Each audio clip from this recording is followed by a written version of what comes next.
Yes. All right. So today we are reacting to a video requested by Rockin' Alice for Percy Jackson Almost Solos Jujutsu Kaisen, which This is created this is by by sorry, The greatest Broken Ronin. character in fiction. yeah, by Broken Ronin. Yeah, I was gonna say I just forgot to introduce a YouTuber. It was, yes. Hello, everyone. It was requested for the two of us, presumably because we both have had a lot of experience going through the Percy Jackson books, and I actually was planning on reading JJK as it had ended, and several people in the community and some of my friends had recommended for me for like I want to say at least a year, maybe 2 years now.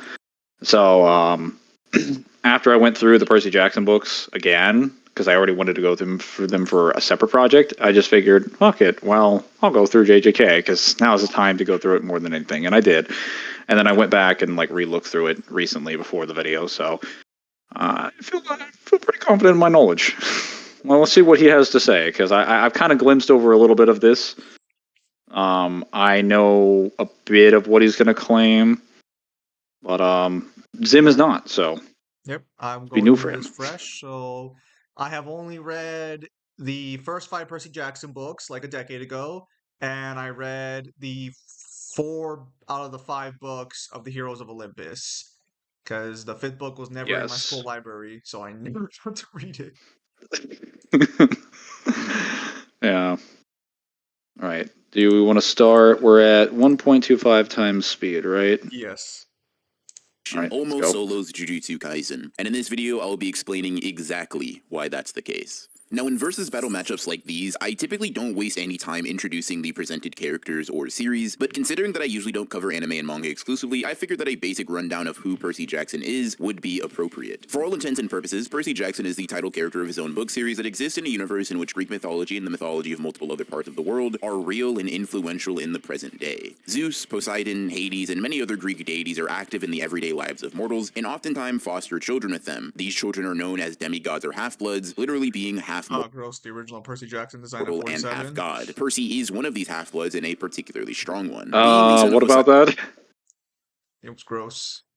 No, the series Oh, definitely made the right yes. call swapping to a more anime-looking aesthetic as the time went god of the on. sea, Percy has a myriad of water-based abilities as you would expect. Throughout the many books that he exists in, Percy demonstrates the ability to manipulate water in very destructive ways to overpower his opponent with extremely potent force. Tidal waves, limbs constructed from water, and even a self-contained hurricane are all things that Percy can do with his control over the substance if he so chooses. And if you happen to be fighting the demigod near Okay, a so large like, hang on. I'm at, Okay. I'm at 114. I kind of bothered that he keeps using footage from the movie because that's not like the same continuity as the books. To be clear, that's I feel like it's just filler images because it, sometimes it, it's just filler images. To be fair, but like it's just weird him using it. I don't have a problem with using the movie because the movie does actually have some pretty good scenes, at least as far as action is concerned. Core plot, not so much. But one thing I actually want to talk about here is that, like, while he does point out this is all due to his control over water, I kind of feel that it's a little weird to describe them almost in the same vein as different abilities. All of that's just like liquid manipulation. He's just manipulating liquids and water. yes, That's all because it is. the definition of water is stretched to its utmost limit in Percy Jackson. No, they stretch that stuff like a rubber band. I just wonder how But Zeus is yeah, strong as God when Poseidon controls literally everything but the sky. yeah.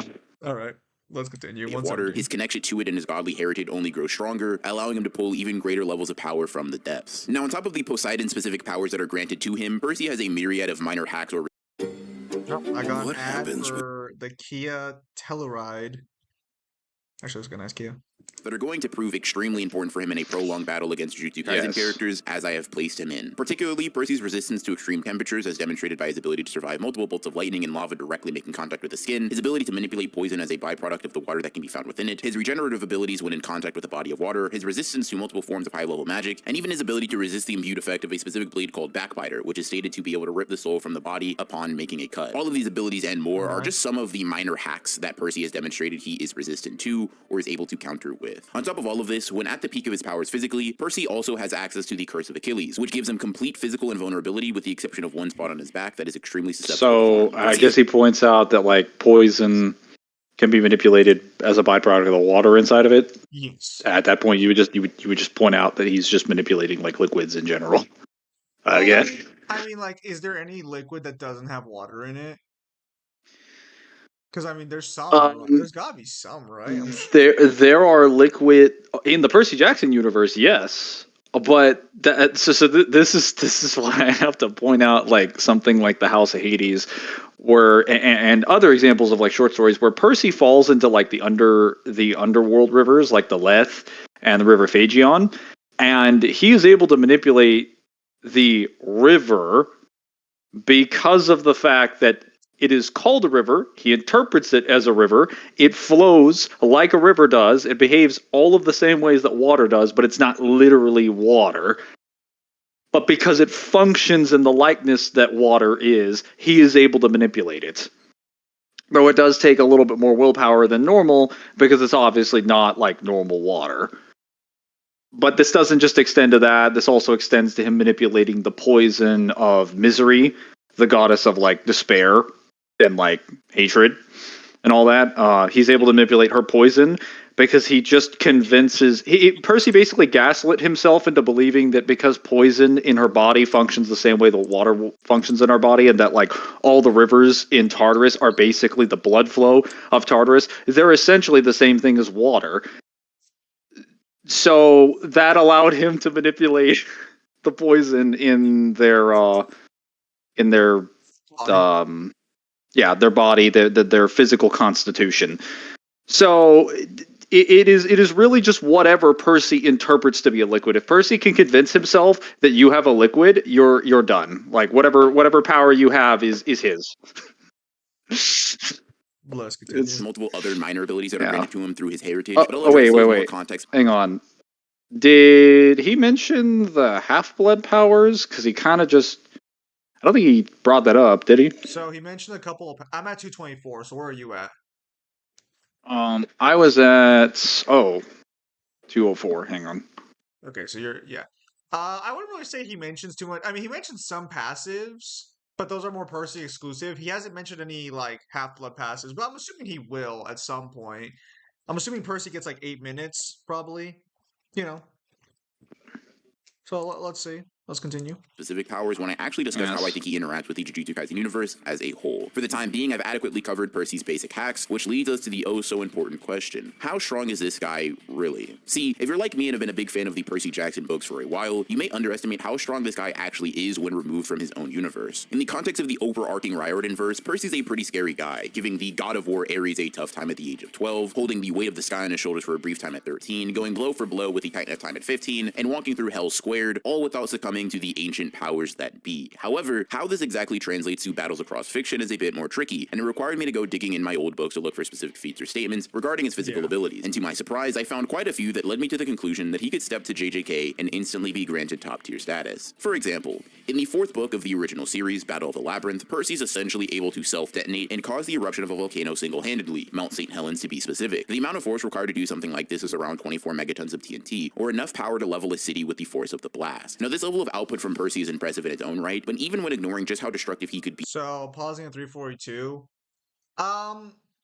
Doesn't he just basically control the magma to erupt? It's not that he's physically causing it to erupt. He basically just tells it, like, blow up. So what happens is that, and this is why it's better if he actually just pulled from the book instead of using the depictions from the graphic novel, because the graphic novels actually depict things differently than they're happening in the story.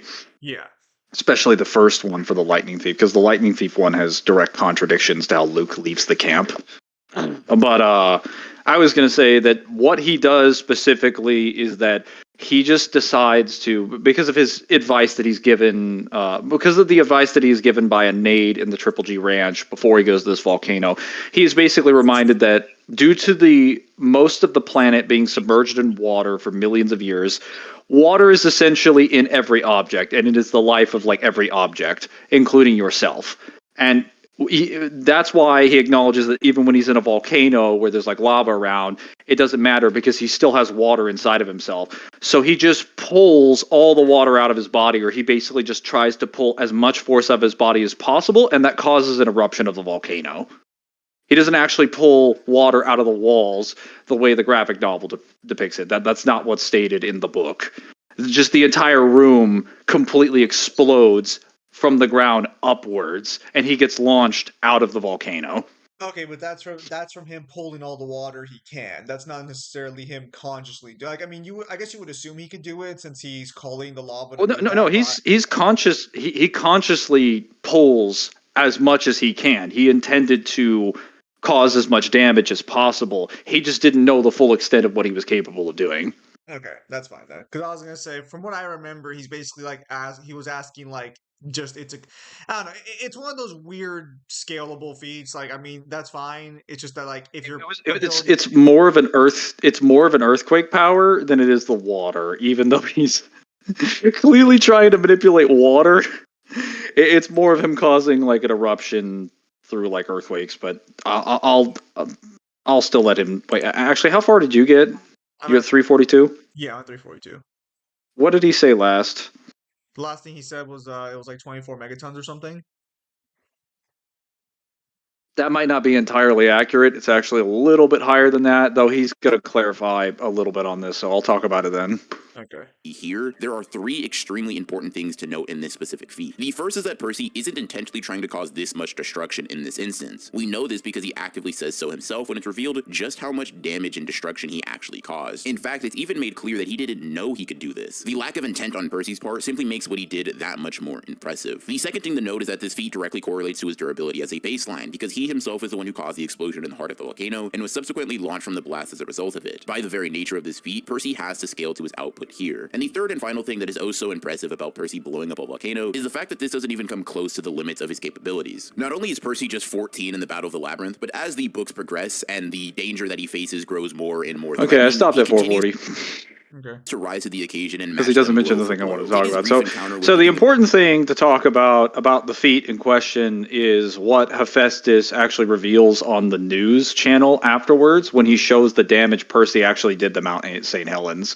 So what we're told by the news anchors that are covering the eruption of Mount St. Helens is that when he caused it to erupt, he sent lava spewing from the volcano for 100 miles in every direction. So he didn't just cause it to erupt. He sent it to a distance that would cover a significant portion of most cities. So the actual eruption itself carries a lot more force than just the radius of lava that he spewed out, which would cover any town or city that would be within that radius. So it sounds like Percy That's just why. killed a lot of innocent people. I'm sorry. What? It sounds like Percy just killed a lot of innocent people. There's probably some people he did kill. It is acknowledged on the newscast. Okay, so for story reasons, we're not going to get direct confirmation that he killed anybody, even though it is pointed out he did a lot of collateral damage. You're told that 500,000 people had to be evacuated from the area because of the eruption that he caused. And he's like, "Well, I'm not that strong." And then Hephaestus is like, "You're not that strong. You're the son of the Earthshaker, the Lord of Horses in the water. You don't know your own strength, boy." He's like, "Oh." I feel like when you fought Ares enough to wound him, I feel like you don't really get to say I'm not that strong. Percy doesn't take himself very seriously, which is not great in these kinds of circumstances. But to be fair, he thought he was staying behind on a suicide mission. So Jason. All right, let's continue. yeah, well, I was just trying to point out that technically speaking, it would be higher than city level at that range, but. Yeah. Even while weakened, he's able to knock the giant down and show force that is relative to him numerous times during their battle. This is so impressive because not only has this giant been stated to be able to lift mountains, but other weaker giants that Percy had also faced have been stated to be able to lift mountains with such ease that stacking them on top of each other in order to reach Mount Olympus was seen as a dumb but not impossible plan for them. Now, this isn't to say that Percy has the ability to literally backpack a mountain in its entirety, rather that when in the context of combat and bursts of physical might, he's able to contend with significantly larger opponents with overwhelming physical power. power. This is a pretty consistent level of scaling for top tier demigods as well, as we see other big three children like Nico and Jason perform feats on this level. Even if you think that Percy isn't far and away the most powerful demigod. Is that correct? That Nico and Jace perform feats on that level? It is. I thought of 537. Okay, hang on. God of the main cast, which many characters in the story say or imply that he is. He does have multiple encounters with them that demonstrate that he's at least relative, which is important, especially when talking about Jason Grace, who is able to summon a. All right. So, I'm mainly stopping it there because of what is stated about him being the most powerful demigod. So, consistently, he is considered the most powerful demigod. I know Jason Grace is hyped up in the Heroes of Olympus as being comparable to him, but I've kind of had multiple conversations with this about this with Zim. But Jason Grace is only considered the most powerful because he's being compared to Percy. That's literally the whole point of the front cover artwork that he's actually showing on screen there from the Mark of Athena. Because the whole point of the book, and one of the marketing points of the book, was to showcase the son of Poseidon and the son of Zeus going at it for the first time ever. And when they actually have, well, when they have that scene, they're technically under someone else's control, so it's not really them like duking it out seriously. But at the same time, the point of those scenes and a lot of the conversations and dialogue they have to each other when they work and use their powers together is to compare them. But that's only for Jason being compared to Percy, because Percy has 5 books at this point that has demonstrated what he can do, not counting the Son of Neptune, which is just an entire novel glazing the shit out of Percy. Just giving him every single feat under the sun. So, as far as him being the most powerful, he consistently has the most powerful feats. Nico states he's the most powerful demigod he's ever met, and Nico has been to both the Roman and the Greek camps. He's met Jason, he's met Hazel, he's met Frank, he's met the entire cast of both books before the books happened, and he's still like, yeah, Percy's the strongest thing, even with amnesia. I mean, He's still stronger than everybody. I mean, like, isn't at this point like just pretty definitive he's the strongest one alive right now? Because I'm assuming there are demigods in the past who'd be stronger than him, presumably. Presumably, the only characters that are physically stronger than him from the past would be like mortals that have ascended to godhood. We don't have a lot of, because we don't have any demigods that are still alive now. That's the problem. Like, most of them either died or became gods, like Hercules. Yeah, so unless you extrapolate Nico's statement to mean everyone in the underworld too, you would just assume that like it's just living demigods. It's referring to living demigods, because Nico obviously wouldn't be talking about people that he hasn't known, because he's only existed in the modern era during like the 2000s and the 2010s. Those are the only people he knows about. All right, let's continue. Storm of great magnitude with such speed, but the feat is actually calculated to be island level in terms of the required power to do such a thing. If we're trying to scale Percy's destructive capacity and all-around attacking power in the most consistent and logically sound way possible, this is about where he would end up. The mountain to island level range is demonstrated extremely consistently through a myriad of feats and statements, all of which the protagonist of peak fiction the series scales to. However, if you were to highball Percy and many of the other powerful demigods that he fights alongside in Heroes of Olympus, you'd be able to argue that the true extent of his power lies more closely to large country level. This is due to Percy showing relativity to giants on numerous occasions throughout the story, and giants are considered the superior children of Gaia when compared to the Titans. Many of the most powerful Titans in the story have feats relative to or even greater than the Greek gods themselves. I stopped at 340 or 634. Okay, hang on, let me get there. Vaporize entire seas, demolish islands accidentally, or just casually set their divine weapons to nuke mode. Now, as impressive as this would be, I do. All right. Go ahead. Yeah, so he talks about the giants being stronger than like the Greek gods. That's not actually true.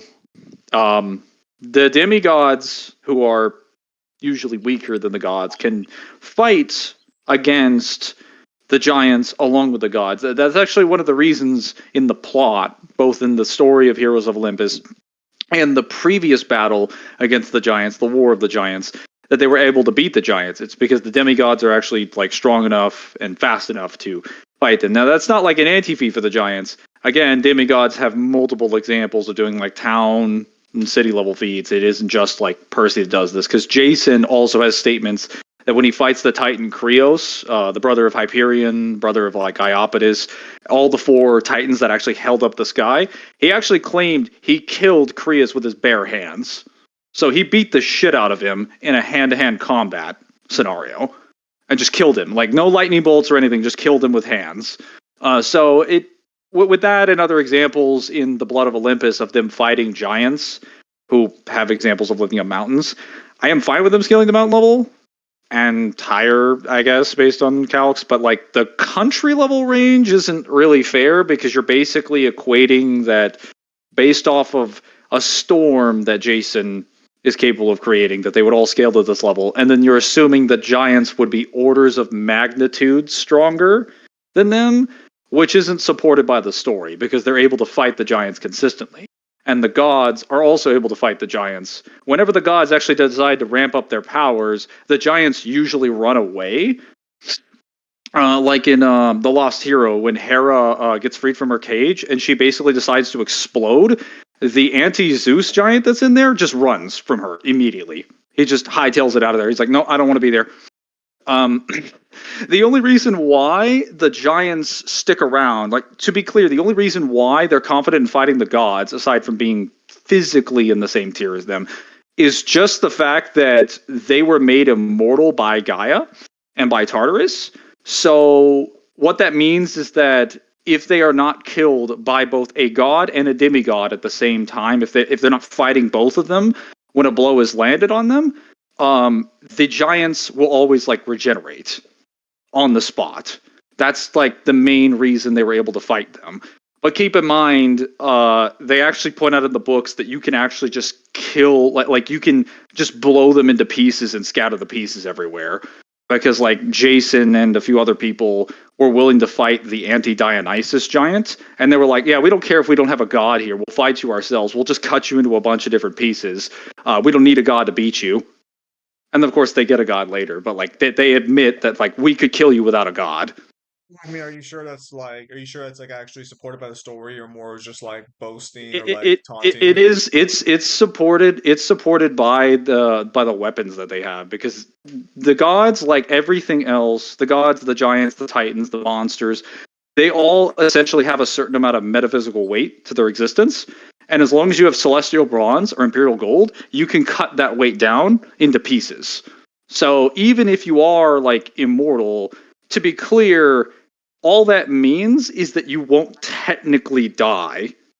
So you'll still be alive. That doesn't mean I can't cut you into pieces. As Kronos demonstrated, you could cut him into pieces. The giants wouldn't be any different in that regard. Well, yeah, I was gonna And also, say, the giants running away from Hera proves they can absolutely be one shot by them. It's just they would be alive during the entire process, which would make it extraordinarily painful. yes.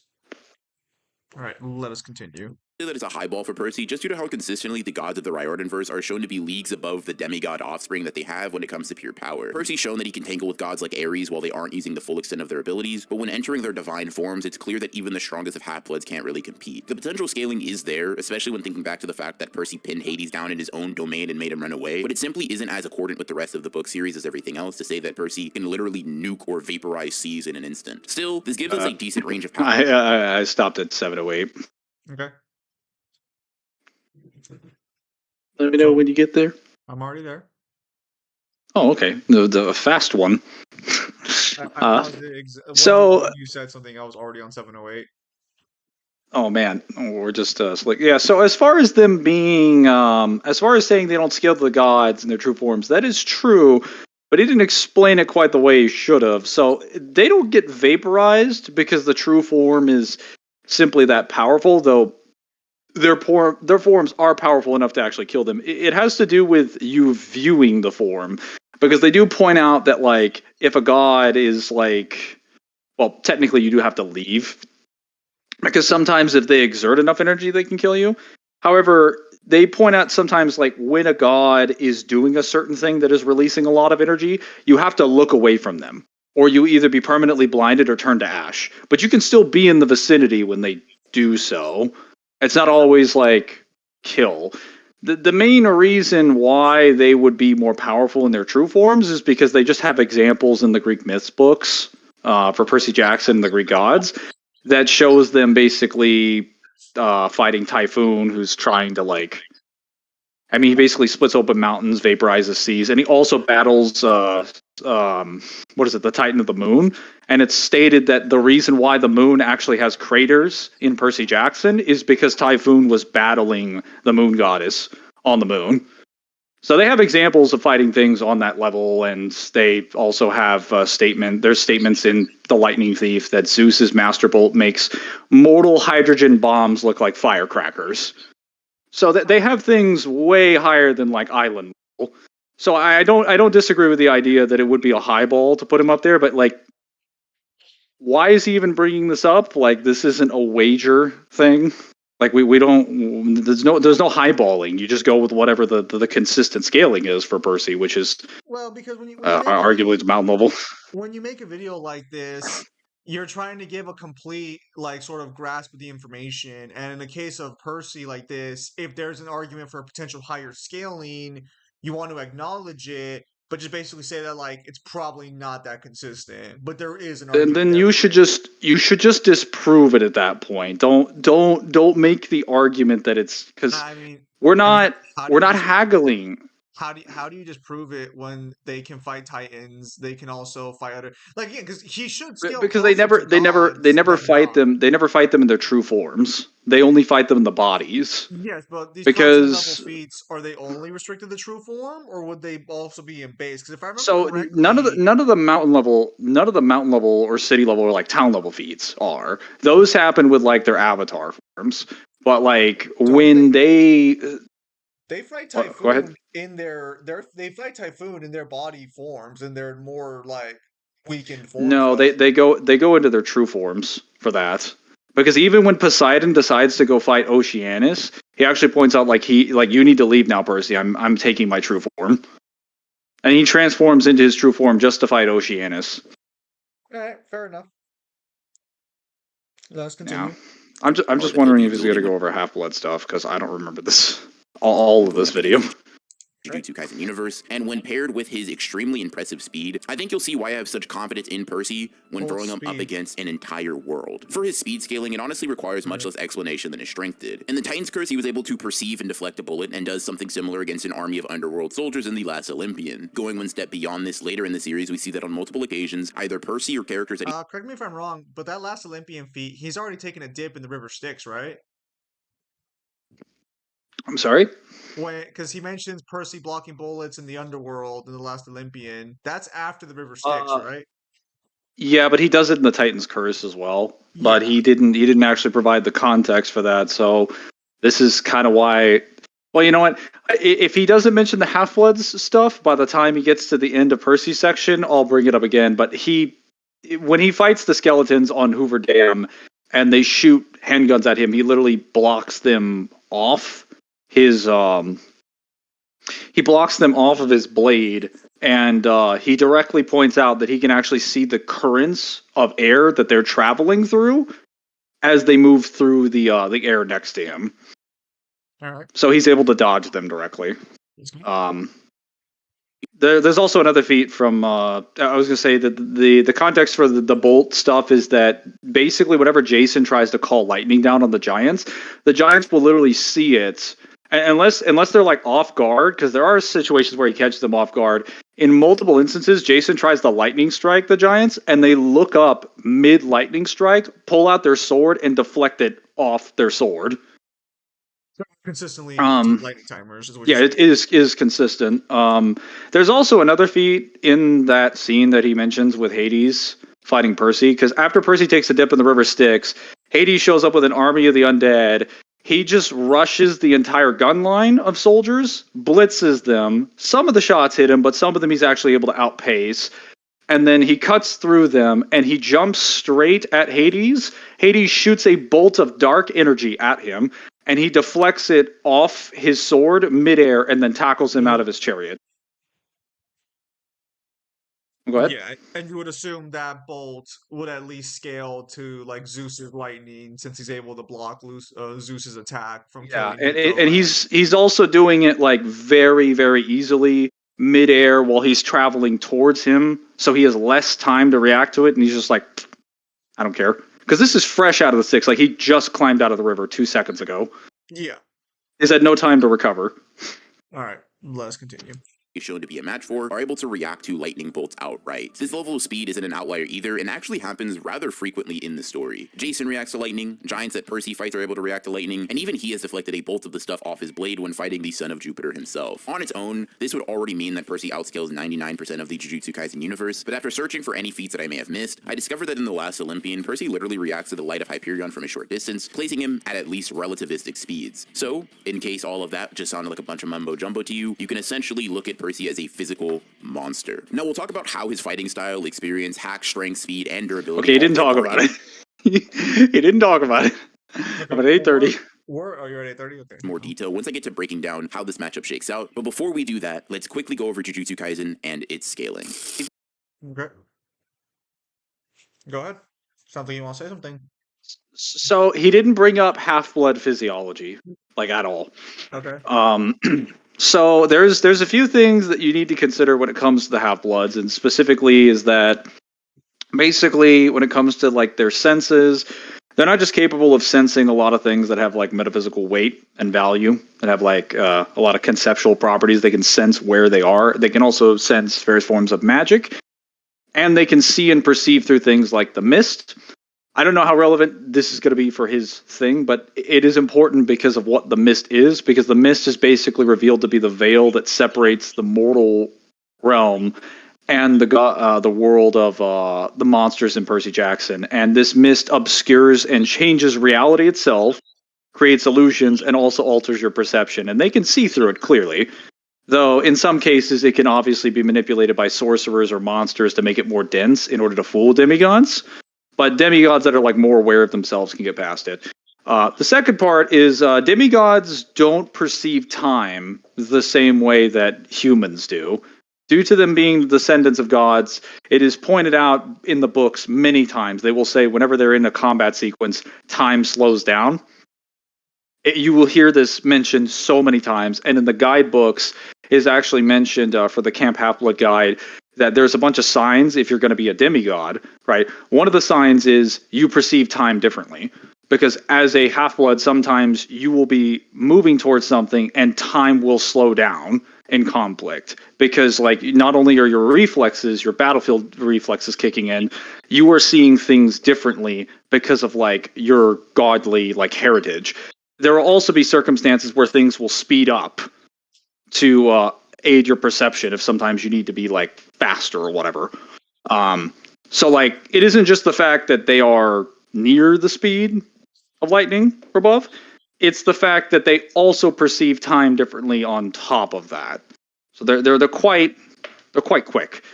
And the third thing is also that their willpower is very different as demigods. They have the ability to overpower a lot of like what is it? I was gonna say demigods have a lot of power to like use their abilities and evolve and adapt their powers over time based on their awareness of themselves.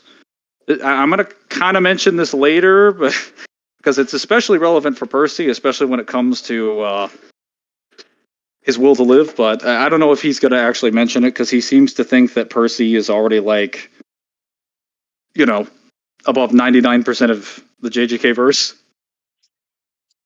All right. But Shall we yeah. continue then? Yes. If you've been here before and seen my cross-verse power scaling content, I'm sure you've heard me go on this spiel in the past, but for all those unfamiliar with the series and its scaling, or those who just need a refresher, let's go over how strong the Jujutsu Kaisen verse is as succinctly as possible. The important thing to note with this story is that there are about 3 tiers that you can scale the entire verse to, and they escalate both in impressiveness and leaps in logic. Tier 1 is the most reserved and downplayed when it comes to stats. At this stage, we're relying purely on destructive feats and calcs that result from it, as well as statements from the narrator or author himself, and when we do so, the Jujutsu Kaisen universe caps out around city level and vaguely faster than Mach 1. The AP scaling relies rather heavily on massive feats of destruction like Sukuta's Fire Arrow, Jogo's Maximum Meteor, and Gojo's Unlimited Hollow Purple to give us the level at which these characters are operating at. The speed comes from Naoya's Mach 3 statement, and top tier characters in the series most likely being above this. It is difficult to determine and pin down to what extent they surpass this level of speed, simply because at this point we haven't gotten a direct comparison or updated statement. Now, I view this first tier as the safest option when scaling the series, simply because it relies on the least assumptions and most fundamental things shown to us in the story. But with that being said, I also think that it's a low ball for what the verse in actuality scales to, and that is where the I'm next at level comes. 953 when he starts talking about tier 2. Tier 2 is the level directly above this, and Anything you want to say? I was gonna say I really don't like the idea of the haggling, scaling interpretation. You just provide. I do believe you should address arguments presented, but it should not be based on a It, negotiative position that you can take. it's because Like you don't want to frame it like that. not everyone has the same level of standard. We've been power scaling for years, you know this. So not everyone has the same level of standards. Like Sure, I'm sure if he was but you don't want to. debating someone, he would give one tier and that's it, or one thing he agrees with. But this is a video for multiple people, so you're trying to make it as you want to get as many people as possible to be okay and like the video. So you give multiple scaling chains when a series has So questionable scaling, we'll say. the reason I wouldn't say that is because one, it's not honest. But it is. Two, but it isn't honest. It's not. No, It's because again, people have different standards. Like you can't get on someone for believing like different levels of evidence for their scaling. Like, could they be wrong still? For sure. But this is a video for I entertainment think it. purposes. He's not debating someone being like, yeah, I'll agree to one of these three tiers to debate at. But he's making a video with some amount of evidence towards it. He's trying to make a claim that he believes to be true. I think it's just acceptable to hold him to some standards of evidence. And my specific position is just with how he's using these as a session of like it feels like bartering, like he's bartering away a position. Like I it's mean, like, oh, you say number three, number two, you number one, you take it or leave it, low or high ball. It's like I'm it's not very here to auction off a tier. yeah, but the problem is that like JJK scaling isn't as clear cut as it should be because even you and I disagree on where JJK scales to. But we can have a actually after going through some of the stuff that I went in there, I gotta say I don't know how. Well, I'll get to it when he gets to tier you know one. he's I gonna bring think. up the examples, so just wait for him to bring up the examples, and then we'll Yeah, fucking I'll wait then for that we'll one. argue about it then.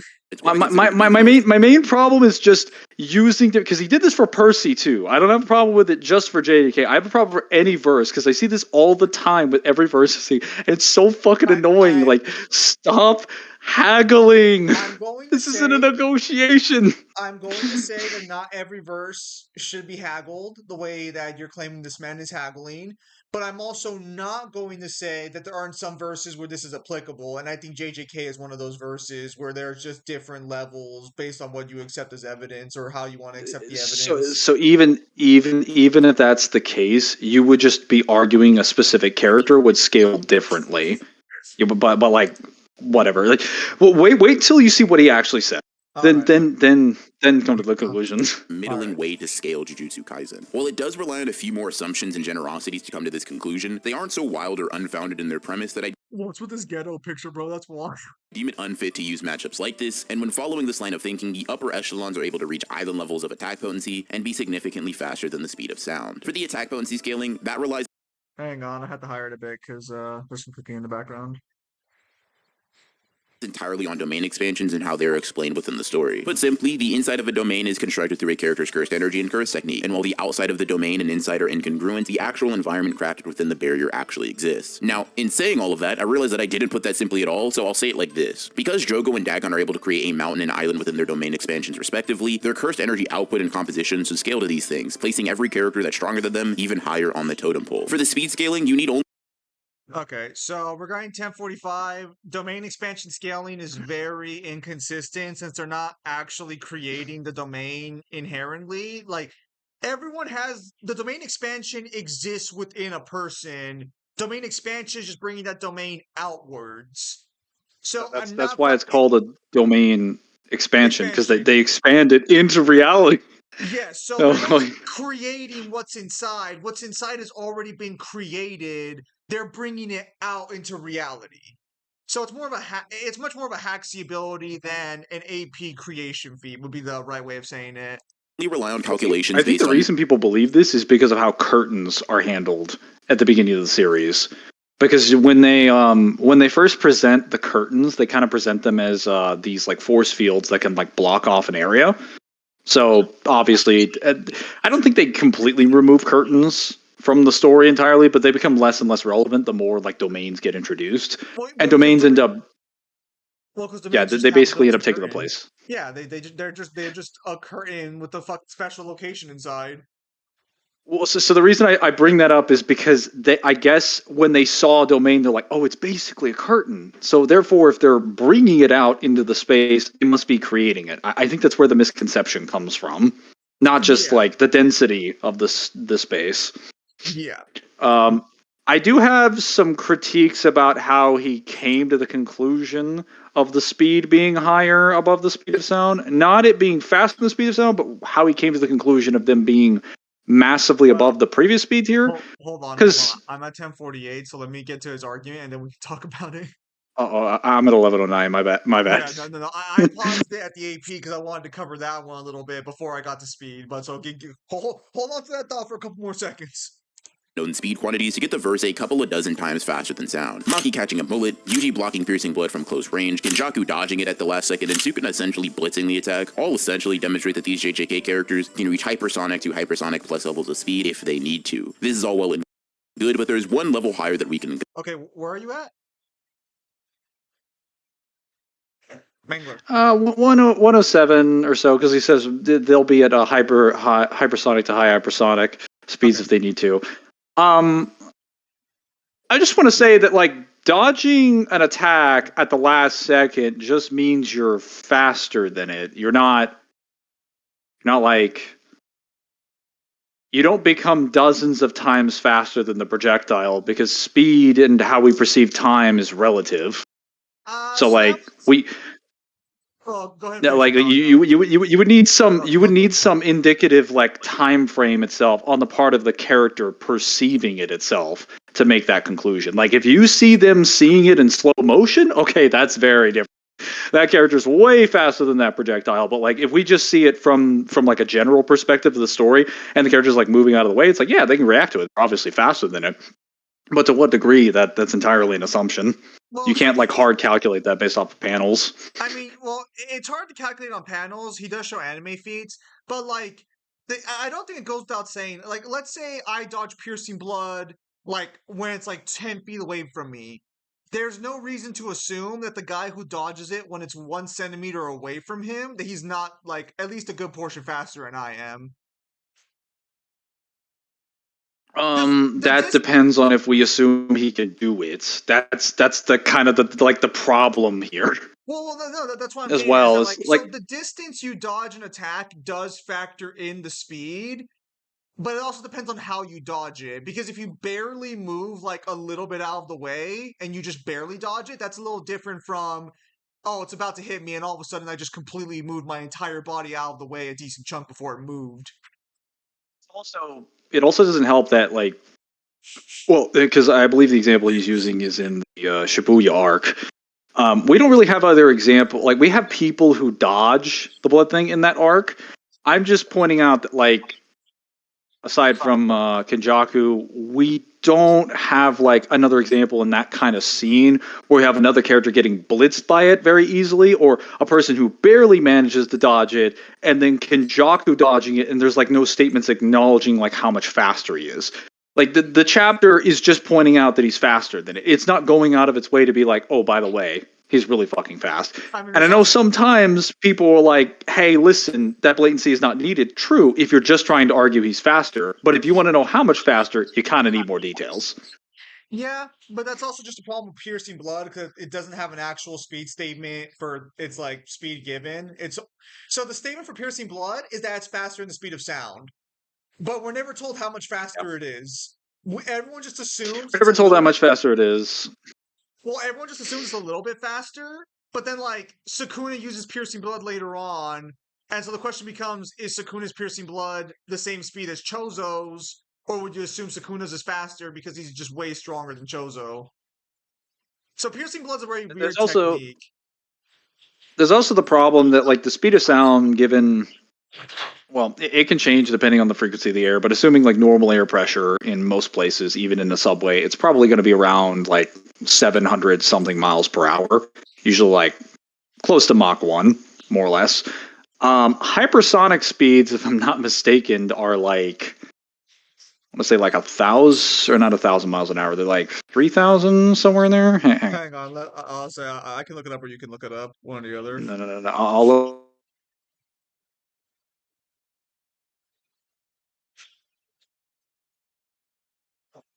I'll Mach 5. As long as you are faster than Mach 5, you are hypersonic. That's about 3,800 miles per hour.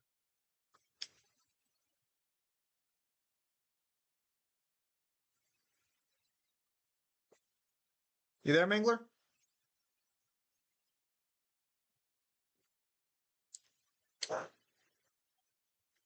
Mangler, get back here.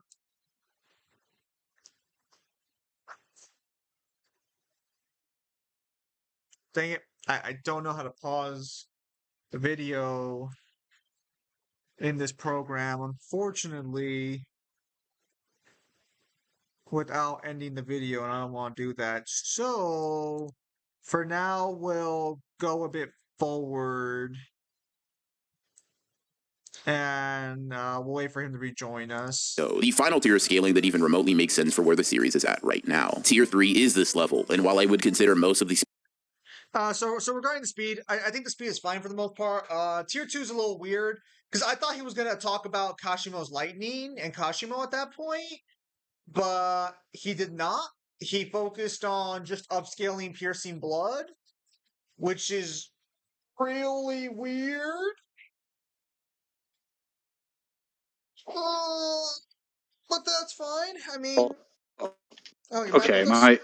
my stupid controller decided to disconnect, even though it literally had full battery usage. Like it was literally like it had no indicator for that low. So what were you saying before I got BFR to the Shadow Realm? So I was just saying that, like, I'm surprised they didn't talk about Kashimo in this section, and they just upscaled piercing blood super hard. So, We'll get to Kashimo. Trust me. so I'm assuming that's gonna be tier 3 is where we're gonna get to Kashimo. So first of all, like, I don't know where he's probably just getting it from a calculation. So I guess that's fine. I'm just saying that, like, you would have to be significantly faster than the speed of sound, and we obviously don't know where, like, Kajaku's getting, like, what his perception is. So I do like that he acknowledged that it requires a lot more assumptions. He just thinks it's not that unsustainable, which, to be fair, it kind of is. I didn't get to talk about the first thing he mentioned, though, which was that he said that at the lowest level they'd be Mach 3 and city level. I agree with the speed to an extent. City level, like, where exactly is he getting city level? Is that just from, like, Sukuna's attacks and some of the meteors? Because, like, I think the highest feats are just, like, large town level, because most of them are just blowing up entire city blocks and, like, dismantling, like, a few buildings in a couple block radius. That's like the highest destructive capacity feats we have. I'm pretty sure this is like an AP versus DC discussion, because, like, the destructive feats we see done are not done overexerting themselves, and I think it's probably based on, like, the fact that they're not using maximum techniques or overexerting themselves. It is very much a haggling argument. They're not using their full capabilities. It's like, well, I mean, then we don't have, like, a general assessment of how far they can go. We would just be assuming a bunch of extra assumptions. Would you accept a statement from the author in the guidebook that Gojo can do whatever he wants? What does that mean? I'm proposing Gojo can destroy the planet. You're welcome. That's not great, but it's like better evidence. So there's actually some stuff he says in the tier 3 that I will agree with, but it's a conditional agreement that doesn't apply to most of the cast, and it operates under a lot of assumptions. Let's be very clear. We'll get to that. The scaling we're being given right now wouldn't scale to 99% of the cast. But let's continue. Wouldn't scale to the remaining 1% because the domains don't work that way. here inconsistent, or at least an extreme highball, the arguments do exist, so I'll lay them out for you to parse. At the tippity top of tier 3, Gojo, Sukuna, and Yuki all stand, and they would all, through some roundabout means, have planetary destructive attack potency in one way or another. This conclusion comes from a few separate statements or showings in the manga, but primarily Yuki's black hole feat, the volume covers for the series stating that Sukuna's full power could destroy the world, and Sukuna's ability to, quote, cut the world itself. So, For all the pieces of information that lead me to this conclusion. Only one of those pieces of evidence is valid. The other two are very much not valid.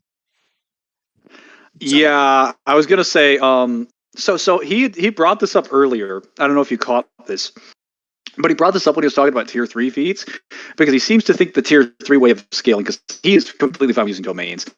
He thinks tier 3 is fine, but he thinks it's a lowball and it's downplaying the series, specifically when it comes to the AP, because he thinks it only relies on direct feats. The problem is that in order to calculate AP, you have to use destructive capacity feats, because having statements only works to the extent that you have incredibly extensive statements about something being done. Even then, you're still going to have some feats in some fashion. And the problem is that these statements... Well, go ahead. Oh, well, no, go ahead and finish, and then we'll come back I was going to say, the problem is that these statements are just talking about like what Sukuna and the rest of these characters are going to do to like the world, usually either during the events of the Culling Games or after the events of the Culling Games, where they'll just like destroy the world as a product of their actions. But like Sukuna doesn't have to blow up the planet to destroy the world. You can just blow up one town at a time. You don't even need to blow up the towns at a time. You could destroy city blocks at a time. You'd be destroying the world if you did it frequently enough. Well, it says destroy the world as we know it, and it's one of those weird positions where, is that a social discussion, like about society? Because that's what the special grades are based on. They're not country level because they can destroy a country necessarily. They are country level in the universe because they could wipe out a country if they wanted to, but that's not necessarily referring to the landmass. They could destabilize it by just destroying entire systems of government, shutting down. Like the only statements that we have for like direct examples based on the grades is the ones that were given at the beginning of the series, where they tell you that like specific grades of sorcerers or like cursed spirits, you might have enough power to kill this if you have like a rifle or like a shotgun. And then when they get to like the grade 1s, they point out that like a tank might not be enough to destroy it. And then by the special grade, you might need a carpet bomb, but even a carpet bomb might not do that, which is basically city block to multi-city block, maybe like low, small town level, if you're being generous with the carpet bomb. That's like the highest that they give. And that's an official system they have in the Jujutsu Kaisen world. So they actually have like a specific calculation for most of those powers. So even if you believe Sukuna was like much stronger than that, bro, the difference between town level and city level, like between kilotons and megatons, is literally thousands of times.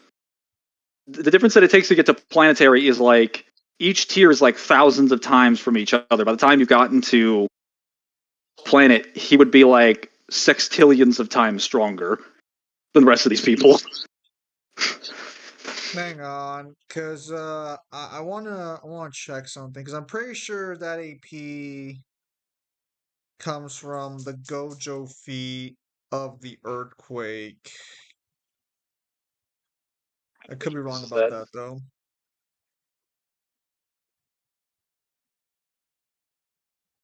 I'll have to check the calculation Well, later. he's gonna talk about this anyway, so let's let him explain. All right. The latter two abilities and statements would apply exclusively to Sukuna due to him being the strongest in the series right now, which means that we have to focus on Yuki here to get any other character to this planetary level of scaling. It's undeniable that as a special grade sorcerer, she was able to produce an ability that threatened to destroy the world, but the important context is that it required Yuki sacrificing her own life to achieve this level of destructive ability. Much like Mei and her crows, Yuki likely was able to dramatically increase her own cursed energy output through sacrificing her life. Now this does mean that comparable or superior sorcerers like Gojo, Yuta, and Kenjaku might be able to accomplish a similar feat under similar circumstances, so long as they're willing to okay, die to do so. I stopped at 1236. I think I have an issue with them Speed-wise, comparing at this tier, you Gojo, can argue that a large part Yuta, of the and cast are lightning Kenjaku timers. to Let's see- Yuki. Okay, go ahead. So when it comes to the star mass technique, she makes it very clear as like a special grade that what star mass does is that it doesn't like when it increases her mass, it doesn't actually stop her speed. It just gives her more potency in her body by creating like virtual mass and transferring it into her body. No character in the series has the ability to do something like that, so she can like artificially inflate her own attack potency, and she's already a special grade. As much as Yuta has like a lot of powers, a lot of skills, a lot of abilities, Yuta does not have like feats on that level. Like you Yuta does not have the ability to produce that kind of attack potency. And she was already at the level where she could fight Kenjaku. Most of the reason Kenjaku even survives that fight is because his specific ability fucks with gravity. So, like, her powers were rendered mostly useless. She just got hard countered by the story. But you could also say the same thing about Kenjaku, because he got hard countered by a guy that forced him to play a game show. Well, to be fair, also, fight. did he? I mean, I guess being sneak attacked afterwards is losing the fight. When that fucking bum Yuta had to fucking get all that fucking set up to win. Yeah, Devil, I'm looking at you. Bro, you just love the JJK beams. That's Like, the only reason you call him a bum. The issue is that Kenjaku is very clearly a powerful sorcerer. Now, Yuki's ability is weird. I wouldn't scale it to the other special grades, with the exception of maybe Gojo and Sukuna, based on statements around it. But like, I would not say Kenjaku or Yuta should scale to it. I would not scale it to any of them because it's an ability that it doesn't even naturally scale to her body except when she's doing it. Yeah, because she's artificially inflating her own body with additional mass she doesn't actually have. If that was the only thing surrounding it, you'd be absolutely right. But Tengen's barrier has to withstand the black hole. Because according to Yuki, and I believe Kenjaku, the plan was for Yuki to hold it back as long as she could, and for Tengen to withstand, to like hold the force back with his barrier. That's why he dies afterward, because he couldn't really do it for much longer afterwards. And Gojo and Sukuna massively would upscale over Tengen, since allegedly they were already stronger than him during the hidden inventory arc. Because they were still considered strong enough to not only resist his will, but they were still considered the strongest around at that point. Yeah, the term strongest gets thrown around a lot in this series, unfortunately, and it makes things really complicated. With I feel like that's just very weird based on the way her power works. Because, like, the black hole thing only gets stopped because of the plot and the story. It doesn't really make sense for any of them to actually have the power to compete with it. But he's going to talk about that more anyway, so maybe. Alright, well, if he talks more about it, we'll talk about it more afterwards. But as long as they're willing to die to do so. Speed-wise, at this tier, you can argue that a large part of the cast are lightning timers, with Sukuna and Gojo alone having light speed physical scaling. When fighting against Kashimo, Hikari is shown to be capable of reacting to lightning and even dodging it throughout their battle. Now, I've seen a lot of contention regarding this feat due to a multitude of reasons, primarily because of how ambiguous the instance of Hikari's avoidance really is, plus the contradiction of the Naoya statement later on in the story. In the context of Hikari's avoidance of lightning right here, it's certainly possible and even feasible to argue that he isn't actually dodging it. However, later on in the fight, he is capable of ejecting the cursed energy that comprises the attack before it blows up his brain, demonstrating more concretely when he finishes covering the Hikari versus Kashimo fight. Yeah, I went back and reread that entire fight. I'm at 1304. Cursed energy that comprises the attack before it blows up his brain, demonstrating more concretely the possibility for JJK characters to perceive and actually deal with lightning level attacks once you get to a certain level. To address the whole Naoya Mach 3 contract. Alright, go ahead. So I went back and rewatched that entire fight, and I was actually expecting him to dodge all of them. He doesn't dodge any of them. Yeah. His arm gets blown off the first time.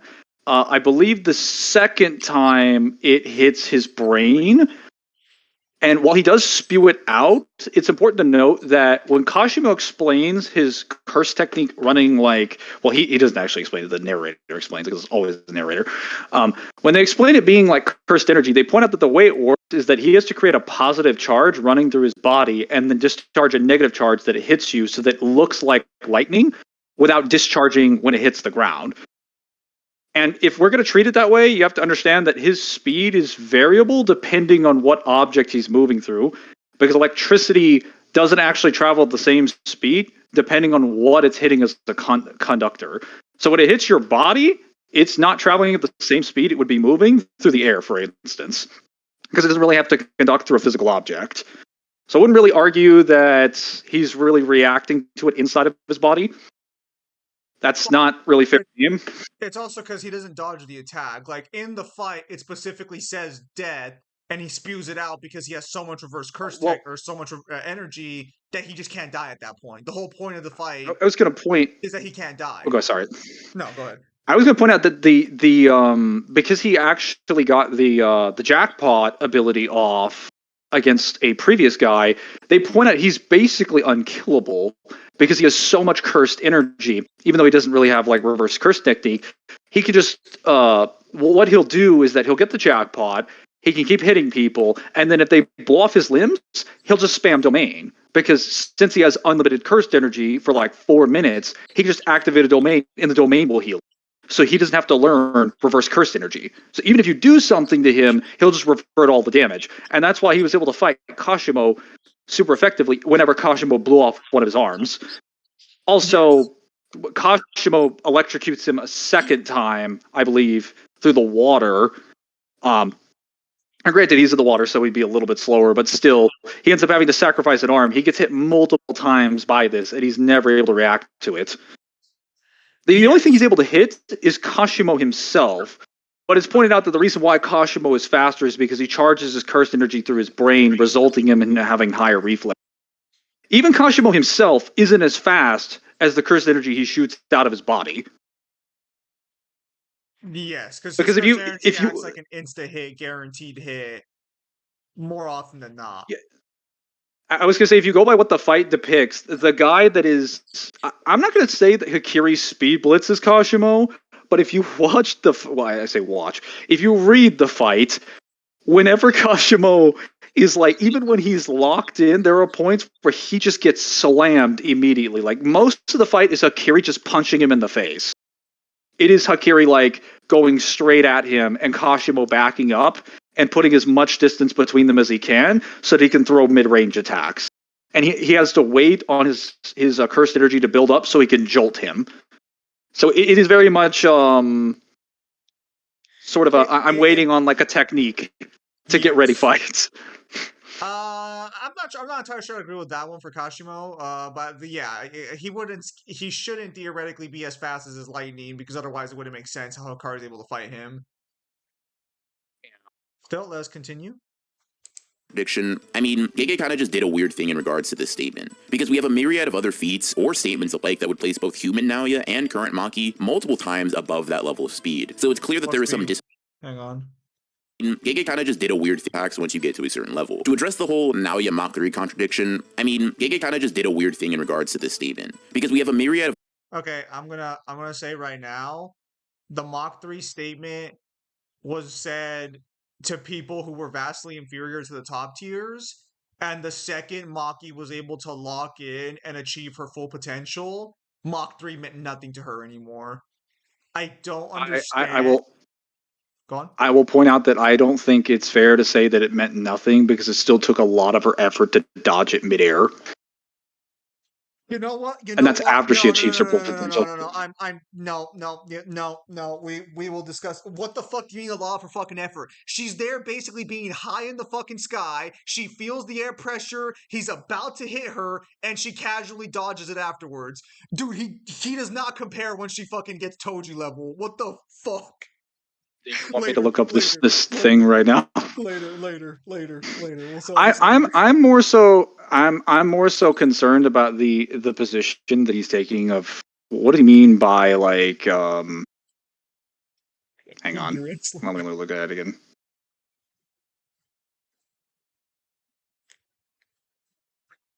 Other feats or statements alike that would... We have a myriad of statements and feats that would put current Maki, human Nadia, and multiple current Maki multiple times above that current speed. What feats exactly? Let me did a weird thing in regards to this statement, because we have a myriad of other feats or statements alike that would place both human Naoya and current Maki multiple times above that level of speed. So it's clear that there is some dissonance between...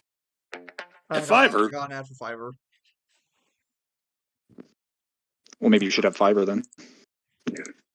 And what's said about these characters' speed level. For the light speed scaling exclusive to the strong...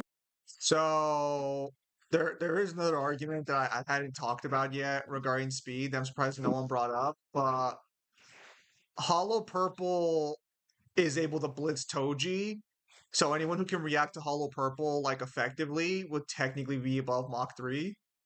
But whatever. No one's ready for that conversation yet. I got married to them fucking losers.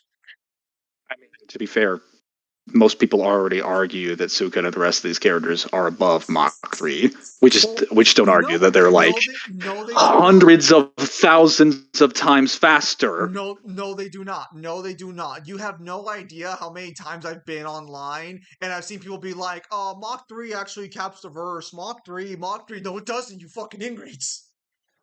Well, obviously, you would assume they're like a higher Mach value. I don't know anyone who genuinely thinks they're at like fucking. Well, then again, I don't go on Reddit, so I don't live in Most like. people online are under the impression that JJK is like below Mach 3. That Mach 3 is the cap for the verse. I'm gonna see if he actually explains more about the electromagnetic waves, or if he's just gonna be like, "That's good enough." Let's continue. Yes, that comes from Sukuna, quote-unquote, dodging Kashimo's attacks, which are constituted of electromagnetic waves. Gojo was shown to be at least relative to the version of Sukuna who did this speed-wise, so he should scale as well. Now, the reason this interpretation of JJK characters, even exclusively the strongest, is a bit iffy is because we don't know whether or not Sukuna is dodging Kashimo's aim in this moment, or actually avoiding the attack after it's already been launched. Regardless, as I already made clear, this level. So this one's kind of interesting because Sukuna doesn't. He gets hit by the first blast, and the second one with the palm in his face is the one he dodges, but we don't know how that attack actually fires without like an anime to show us how it's supposed to work. We're not shown entirely. We're just shown Kashimo shooting it out of his face, and it just hits Sukuna, and Sukuna's just like, wow, like it fucking hurt his ears or something. Like Sukuna, the problem is that Sukuna, the depiction with Sukuna is that he just tanks it. He's not really like reacting to it at all. Well, and if we're going by like later, no. What do you mean? What do you mean? Like him bringing up the hand? Okay. So the mouth attack. So when he has his palm in front of Sukuna, and he fires something, and Sukuna moves out of the way in the next panel. That's the same attack. They're both the same electromagnetic wave attack. So the first one from the mouth, Sukuna gets hit by. He gets tagged by it, no sweat.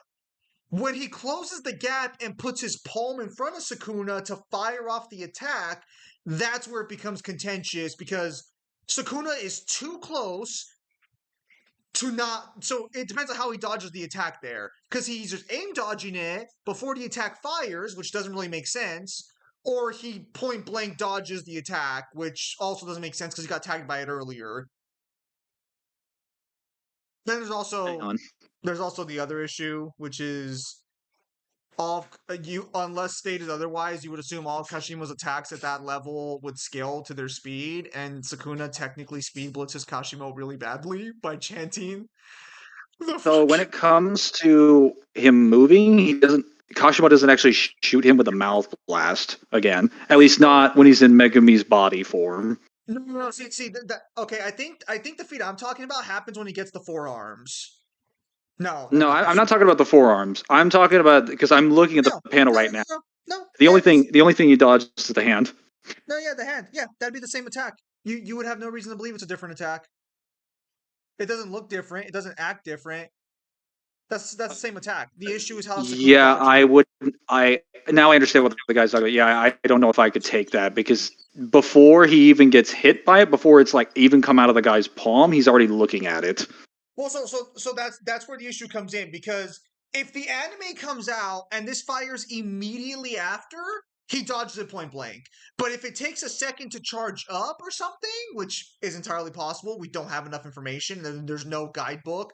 There was supposed to be a guidebook that came out after the series ended. It hasn't come out yet, as far as I know. So we don't really know how this attack works. Now, the other position you can make, or if he just dodges before it even comes out, not even if it has like a. It's just bad timing. He fucking dodges. Well, that's just aim dodging, regardless. Like the point is he aim dodging the attack, or is he dodging the attack after it's been fired? And that's where the problem comes in, because it looks like he's aim dodging with the panels. I think the only legitimate argument you could use is that when he gets into the forearms transformation, not when he initially transforms, mid being shot, it's after he gets hit, transforms, and the Kashima tries to throw another projectile at him, which I really wish we actually had a statement for that. And then that projectile gets blitzed. By Like, Sukuna chanting, yeah.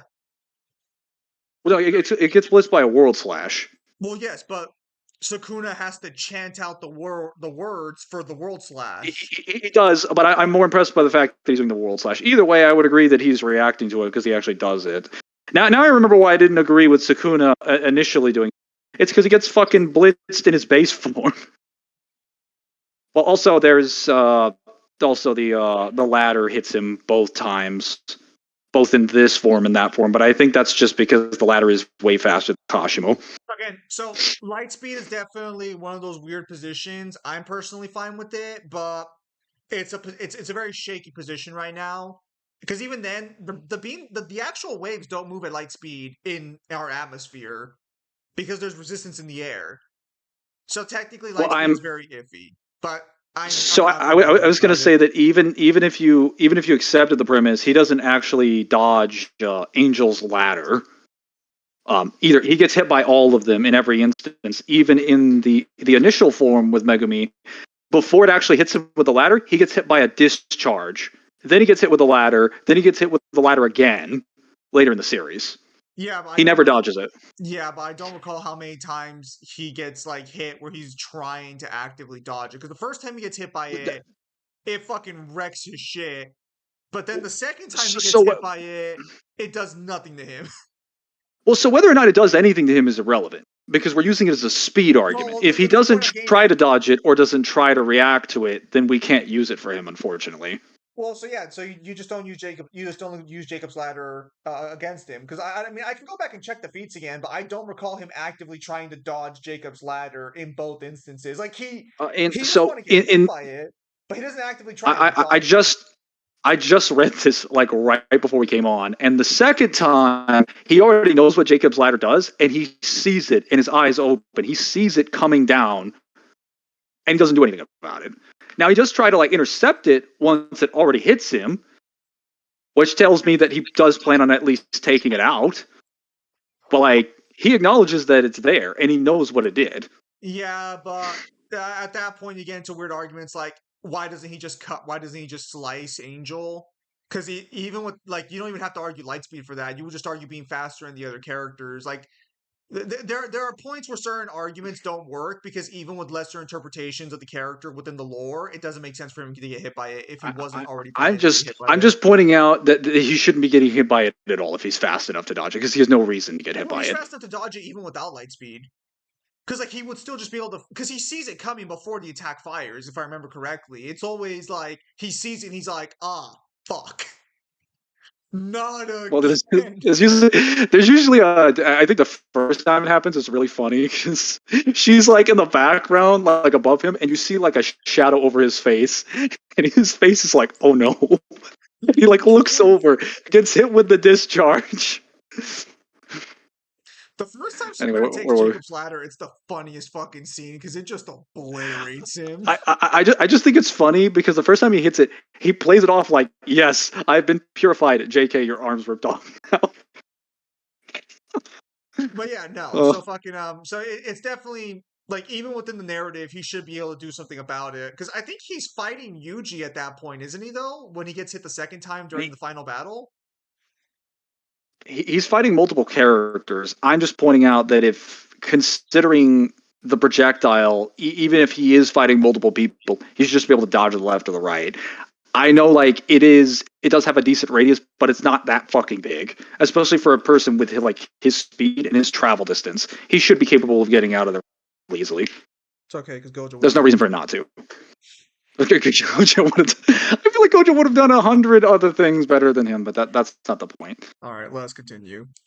Or actually avoiding the attack after it's already been launched. Regardless, as I already made clear, this level of scaling is meant to be more of a highballed or exaggerated point of contention for them, so we'll leave it as it is. And with that, we have the 3 core tiers of Jujutsu Kaisen physical scaling. Typically, I take this time to get into the hacks and abilities of the entire Jujutsu Kaisen universe, but I'll address them as I find them necessary, allowing us to jump directly into how I think this battle shakes out. Now, when it comes to Percy matching up against the Jujutsu Kaisen universe, a few things make themselves pretty evident. The first is that the Son of Poseidon side, and at nearly every level of scaling outclasses the vast majority of JJK characters. Percy, unlike most of the people that he's facing today, has reacted to, blocked, or outright dodged lightning on numerous occasions without any room for ambiguity or contradiction, making it the lowest that you can place his character in the speed department. Conversely, a large majority of the verse views attacks like Piercing Blood as particularly fast, despite it only achieving a velocity that is vaguely above Mach 1. Behind this Okay, so to clarify, it's never stated how far above Mach 1 it is.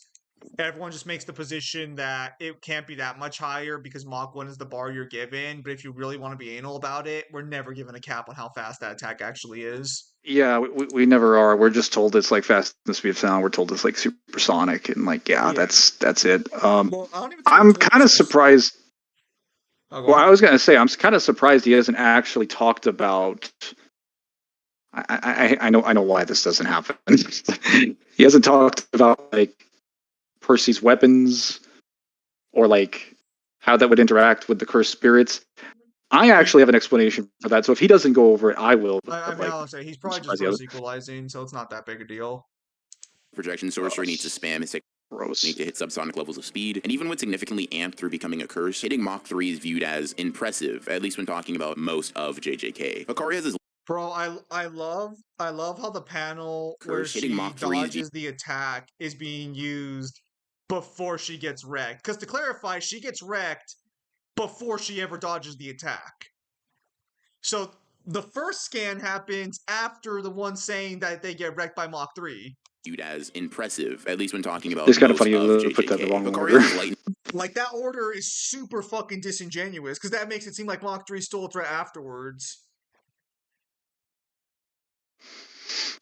Alright, let's continue. avoidance feats for sure, but even those don't compare as well to Percy literally deflecting bolts of lightning off his sword, or facing off against characters who can do so on a pretty regular basis. Highballing his speed a bit and comparing it to the JJK highball shows us that even then, Percy still outscales everyone in the series barring Gojo and Sukuna respectively, as his reaction to light vastly supersedes any massively hypersonic scaling you can apply to everyone not named Gojo Satoru or Ryomen Sukuna. In simple terms, this means that in a I mean, I'm gonna just say you should also include Kashimo there, since he's the one who provides the speeds that you can argue for, but okay. I was gonna say like Kashimo is kind of like carrying the entirety of your higher speed scaling arguments.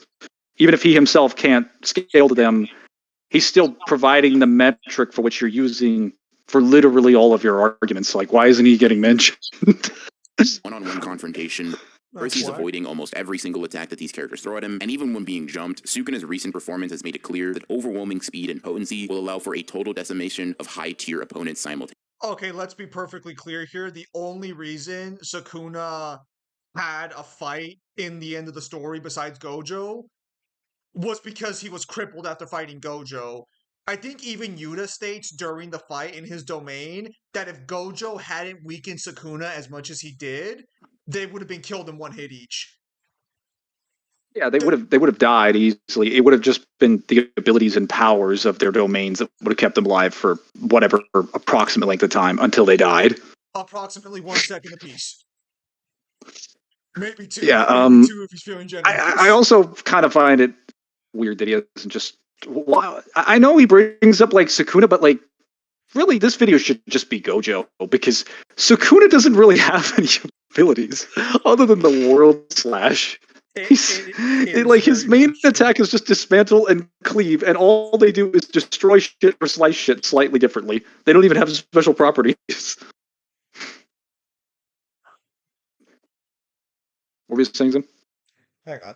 No, that's true, and that's one of the funniest things about JJK is that when you do versus matchups with them, the only character who's worth discussing is Gojo, because even though Sukuna is technically stronger than him, Sukuna's abilities are so basic in nature that most characters you would put up against him would probably be able to beat him before, unless the domain expansion pops off immediately. And even then, that's also assuming that the World Cutting Slash can be put on the domain, but I don't think that's ever demonstrated. It should be, but well, neither here nor there. I mean, if you assume Sukuna could fire off world cutting slices through his domain, then unless Percy speed blitzes him, then yeah, Percy would just die at that point, presumably, if you believe the world cutting slash is like spatial slicing, unless you have some news for me I would about say it's. I would say that depends on if Percy has water. So, I know. Listen, guys. Listen. There's Percy without the water, who's just like normal Percy with overpowered mountain speed, mountain stats, massively hypersonic speeds, and all the other silly half-blood abilities. Then there's Percy with all of that plus water. Percy with water is a different character, and the same beast. They're not the same character. Motherfuckers really out here being like, yo, does Percy got that Dasani? If he's got that Dasani, it's over. Has he opened a water bottle on his forehead? No? Okay. He has a chance. This gets worse Alright. when you realize that Percy can clash with characters who view stacking mountains as a feasible strategy to get to Mount Olympus, and Jason, who's able to spawn a storm capable of trapping Gaia in an instant. These two demigods have been compared on numerous occasions, and so have their storms, which puts Percy's attack potency into perspective quite a bit. If you use consistent JJK scaling, this means high tiers within the story are able to compete via their hacks and curse techniques, but physically speaking, even Sukuna and Gojo haven't shown anything to imply that their basic punches and kicks should have the same bite as Percy's slashes and miniature hurricanes. Pair this ridiculous strength with his overwhelming speed, and every character who doesn't have a particularly difficult curse technique to parse gets dealt with rather quickly. Wait. Hold up a minute. I just stopped at 1701. Oh, hang on. He mentioned like You want to lean into the more wacky and inconsistent forms of scaling for Percy and his opponents. His large country levels of strength and durability mean that there are less than a handful of characters that could survive a single clash with him, much less actually do damage to the demigod. I already established that Yuki, Gojo, and potentially other special grade sorcerers could surpass his durability if they were willing to sacrifice themselves on the planet along with them, leaving I'm going to state for the record, there's no reason to believe Gojo would have to sacrifice himself to perform Yuki's feats. A lot of people don't respect. Now, you actually have something to say. You said, where'd you stop at? it was like 17. Was it 9? Okay, 5? 1705, I guess. All right, we gotta go. Sukuna is the only character who you can even argue has the capacity to damage Percy in a normal, non All right, go ahead. Do you want to say something first, and I'll say it? Well, it was mainly about that thing of they would only really be above him if they sacrificed themselves in a suicidal attack. First of all, none of them except for Yuta can do that, or not Yuta, Yuki can do that because that's how her star mass ability works. The rest of them don't have powers that can do that, so you can't even use that. Secondly, Yuki in character would never just suicide bomb herself, because the reason that she did that was because she was confident that could be contained inside the barrier. And secondly, she was willing to do it to Kenjaku because Kenjaku was literally going to fuck over the entire world and make life a living hell for humanity, aside from wiping out a significant chunk of them. She was willing to give up her own life because she was like, yeah, this is worth the price of admission because this dude is a madman. I have to kill him. That would not be the case if they were fighting Percy. They just think he's like a very powerful teenage boy that's... Because this is also operating on like under a lot of like character assumptions about how he would be put into the world. Like, what's he doing? Like, why would they be so willing to just kill themselves at the thought of having to fight him, even if they thought he was stronger? Because Percy's not outright malicious or evil. There's no reason for them to want to like blow themselves up to kill him, even if they're losing in a fight against him.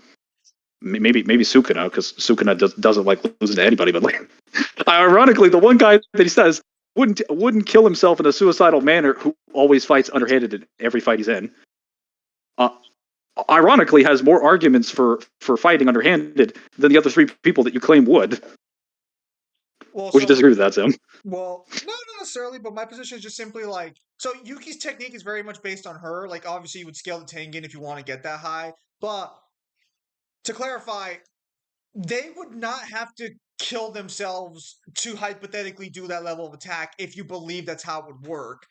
The difference between the first and second spots and everyone else is an astronomical gap of ability. I'm just saying that because for whatever reason... I just think... I just don't think it's fair to scale anyone to the potency of the fucking black hole, given that literally everyone is going to die to it. I don't think it makes sense at all. That's a fair position if you believe no one can scale it to the potency. Now, I have my disagreements based on certain things, but that's fine. I completely understand your position, and it's not an invalid one. My point is that Yuki being a special grade who had to sacrifice herself for that attack if you believe everyone scales to it, does not mean that the top two would have to sacrifice themselves for that attack. No, if you're under the impression that characters could block that, you would obviously assume any stronger character could do that. I just think that doesn't make sense considering the phenomenon of the black hole even being presented only happens due to how star mass works. Yes. No, like again, that's fine. I'm just saying that, like, for whatever reason, he's capping all the top tiers at Yuki's display of what So, it like, took for her to perform that attack. In what scenario would Gojo, the guy that's like super confident in his own abilities and like super analytical, kill himself? Like even if he had an ability that could do that, which he doesn't, why would he do that? Why would you to do that? They're some of the most logical, like analytical fighters. Like this. Technically, so is Yuki. Like she just had a specific reason for wanting to do it. That's wild. All right. Let us continue for now. Suicidal encounter. Taking these facts into consideration leads to a rather basic conclusion. If you aren't considered godlike in the verse due to your technique or physical abilities, Percy will be slicing through you like butter. Even if the Jumjutsu Kaisen skill gets activated and they all attempt to dogpile him, I'm still betting quite a bit of money on Percy prevailing. This stance is even more substantiated I when you stopped at consider that Percy has a 333. Let's say stop at 1733. lot of familiarity dealing with armies of opponents who aren't as strong, fast, or skilled as him in combat. Anybody below All right, go ahead. So he talks about Percy has a lot of experience fighting against enemies that are like not as strong or skilled as fast as him. While that is true, he also has a lot of examples of fighting people that are more skilled than him and consistently doing fine, even when he's losing. But as far as saying like he would slice through them like butter, I actually wanted to mention this because he.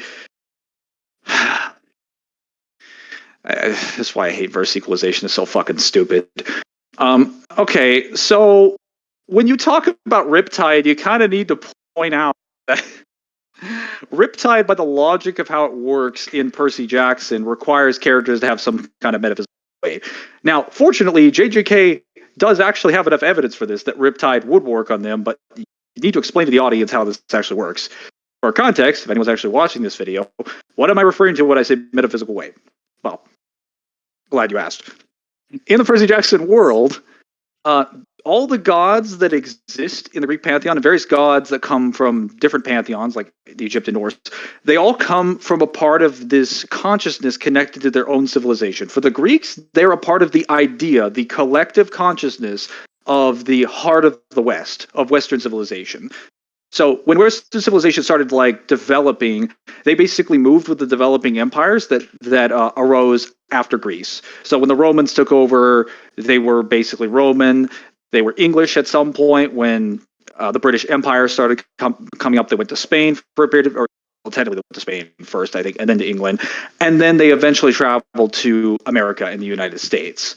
So why this is important is that they point out in the world that the gods are largely tied to the myths that people believe and the things that they believe in that reality, and they are like archetypes of that idea. All the monsters and things of the world are too, and they're specifically stated to have metaphysical weight in the sense that they have essence that comes from like Tartarus and whatnot. That is essentially this like abstract thing that makes up what their existence is. The only way to hurt them is to hit them with weapons that are made of that potency, like celestial bronze or imperial gold, such as Riptide. If you don't actually have any sort of metaphysical weight, any sort of like abstract entities making up your existence, the sword will simply just go through you because you are not important enough for the blade to want to kill. Now, in JJK, because of the way that they describe the cursed spirits and the cursed sorcerers, you can definitely argue pretty much all cursed spirits are basically the product of myths because they flat out tell you at the beginning of the series. Many of the creatures that you see in folklore in the world of JJK are just cursed spirits. They're things born of the negative residue, things of negative emotions, and people's like memories being tied to a place. Very similar to how monsters come about in Percy Jackson. And because that is just the product of cursed energy being produced in an area tied to a person, similar to monsters, cursed sorcerers would also have enough of this affected because they also point out that in Percy Jackson, even if you're not a monster, even if you're a demigod where you're half human, you can still be killed by things like celestial rods or imperial gold. And in fact, when they attack you, they actually attack your soul directly, and they can rob you of your life. Yes. The reason why I point this out is that it isn't a situation where like Percy walks up to a monster and just kind of like pokes them because it's like, oh, I have a metaphysical weight or metaphysical sword. You're a metaphysical creature. Okay, I got to battle you a few times. No, like if he walks up to a monster and stabs them before the blade is even finished going through their body, they will vaporize into a cloud of like gold. Even against the gods in their like avatar, it does extraordinary amounts of damage and can also like break them down into smaller pieces, even with things with significantly larger physical. I just want to point out that like if Percy hits any of them with Riptide even once, they're getting disintegrated. It's like they're just getting fucking poof into a cloud. It's not like while you say he's going to be, yes, he's going to be ripping through them for a very different reason. I just felt the need to point that out because that's important. That's a core part of how Celestial Bronze works. That's why you talk about these things. Because knowledge is important, isn't it, Zim? Who is an English teacher? It is. But why isn't he talking about the domains Percy's gonna have to deal with? Let's see if he goes over the domains. The level of special grade is getting blitzed and cut through with Riptide, and it's honestly not even a particularly close fight. Domain expansions from lower level characters could be a problem if they weren't getting blitzed into oblivion, and this means that only the cream of the crop physically, or those who have techniques that Percy wouldn't. Okay, so his position is that Percy's just gonna run in there and just start killing everyone immediately. So to be fair, that is actually in character with him because whenever he he actually says something in the most recent book, because he's actually brought up a couple different sources here because he seems to be using. I don't know if you've noticed this. Well, actually, I'll go over the version of Percy's later. But basically, there are examples and statements in the books, both in the first 5 and the next 5, and in Magician, which he does bring up in the video, so it's fair game to use. That Percy, even when Annabeth tells him we need to have a plan, unless he refers to her plan, he is completely fine with the idea of just running in there and just swinging at people. Like he doesn't while he does have like an intuitive plan, Percy usually keeps that to himself and just instinctively decides I'm going to kill the person. He doesn't really go in with like this tactical thing. He sort of figures things out on his own. So yes, his typical approach to combat would just be go for the kill immediately. Yeah, because I was gonna say, because I don't see how he gets past Nayo's fucking domain expansion. Remind me which one is Nio again? They have a lot of The misogynist, the Mach 3 guy. What was his domain expansion again? He makes all your cells operate independently. You also have to move within certain frames, otherwise your cells basically don't follow and you bleed apart. But you have to move each cell individually at the exact right time. Yes. So like that's a weird domain. Yeah, no, it's actually a stupidly good domain, and it belongs to one guy who gets beat because people without cursed energy apparently are ignored by domain expansions of certain types. Well, so this is where I have to ask the question of like, okay, how would the domains be treated by Percy? Because the problem is that I think for a god, or most like, because demigods, as I mentioned, have some amount of metaphysical weight, but that's mostly contained in like their essence, not in their physical body. Because like that doesn't come from like the cells or anything in their body. If it were a god or like a monster, it would be the case because they don't actually state that gods and monsters don't have souls. So it would just be contained whatever their form is. Cursed energy doesn't come from the body. It technically comes from negative emotions and like your soul. Like it travels through your body, through your stomach to the rest of your body, but it technically doesn't originate in your body per se. So it should work on Percy. Well, that's not entirely true. It's mainly in the gut and controlled by the brain. No. You gather cursed energy in the gut and it flows through your body. But cursed energy does not originate from your body. It originates from the negative emotions or your soul. It originates exclusively from the negative emotions that you have. No, because Now the soul is connected to the body. souls have weird statements about certain things in the guidebook, if I remember You correctly. mean Mahito and like the other character that disagrees with how the soul works because his soul works differently? The point is that it doesn't originate in the body; it originates from a different source, and also the fucking the spin-offs also been kind of like explaining it a little more, not a lot, God forbid, but so the point is Wait, was that a I feel spinoff? like it's what.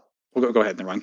No, Well, never mind. the point I'm getting at is that, like, I mean, if your argument is that he just blitzes everyone in the room immediately, fine, I'm not going to dispute that. But, like, there's plenty of domains that would probably give Percy some trouble, if not outright just fucking do him in, depending on the circumstances. Also, I wanted to point this out because he mentioned this earlier. Because he's, I mean, I guess he doesn't have to talk about it because I guess I don't have to either. But like the Percy he's using also has the sticks, and like for all intents and purposes, Percy's effectively fucking invulnerable. And that doesn't just account for like conventional physical weapons. That also counts for the metaphysical celestial bronze attacks that I mentioned, and attacks from the gods, at least ones that don't just like fucking transmute you completely into something else. And we don't even know if those can kill him. Because several gods also point out that they're not convinced that they can actually kill Percy with the sticks. Just kind of leave it up to the fates at that point. So, okay, so here's what I'm going to say. I'd have to double check domain expansion statements, but domain expansions are always guaranteed to hit unless you counter with your own cursed energy on the attack, because you can counter the Yes. attacks in a domain expansion, but they're always guaranteed to hit. Now, those are supposed to be lethal hits, so I don't know if that would hard target the back of his, like the small of his back, or if it would just hit the body, and eventually they might get lucky. So the assumption here is that they're mostly lethal because the way that their physiology works, they're still mostly human, or at least their bodies mostly are human. So if you hit them in like the external parts of their body, you make them bleed, you cut them up enough, you can damage the characters. They're also considered, I think it's like either nigh lethal or just lethal attack in the domain. They're meant to kill you.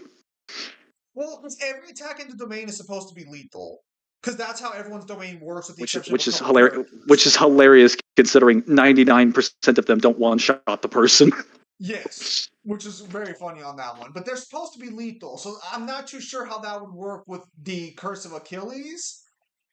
I don't think it would work at all because it operates under the assumption that it is just lethal unilaterally, but like that would only be the case for characters in JJK because their physiology can't handle being like fucking, you know, punctured that way. Like the only reason most of the cursed sorcerers can survive is because of their pain tolerance and because of reverse cursed energy. Yeah, That's it. but so But like because Percy I wouldn't be don't even getting know if the Curse of pierced. Achilles would work in the domain, because Gojo's basic invulnerability doesn't work in domains either. That wouldn't matter though, because it's mostly tied to like his divine essence. Like Well, but unless you had the you're equating the divine essence similar to cursed energy, no, or curse or spirits, because that's like they have similar like concepts. what I was equating them to was that they had similar metaphysical weight. To be able to But get my specific problem was that even in Percy Jackson, they point out that even with other metaphysical weapons, you can't fucking hurt the Curse of Achilles. Like you can't even penetrate the external parts of the body. It's one thing if it's something that spawns inside of his body, but it's another thing entirely to get it from the Because you outside. can remove the curse by literally just removing the curse. Like he walks through a river and just loses it immediately. So I'm wondering if things that null other That effects like that would no, matter. that's not just any river. The river Tiber did that specifically.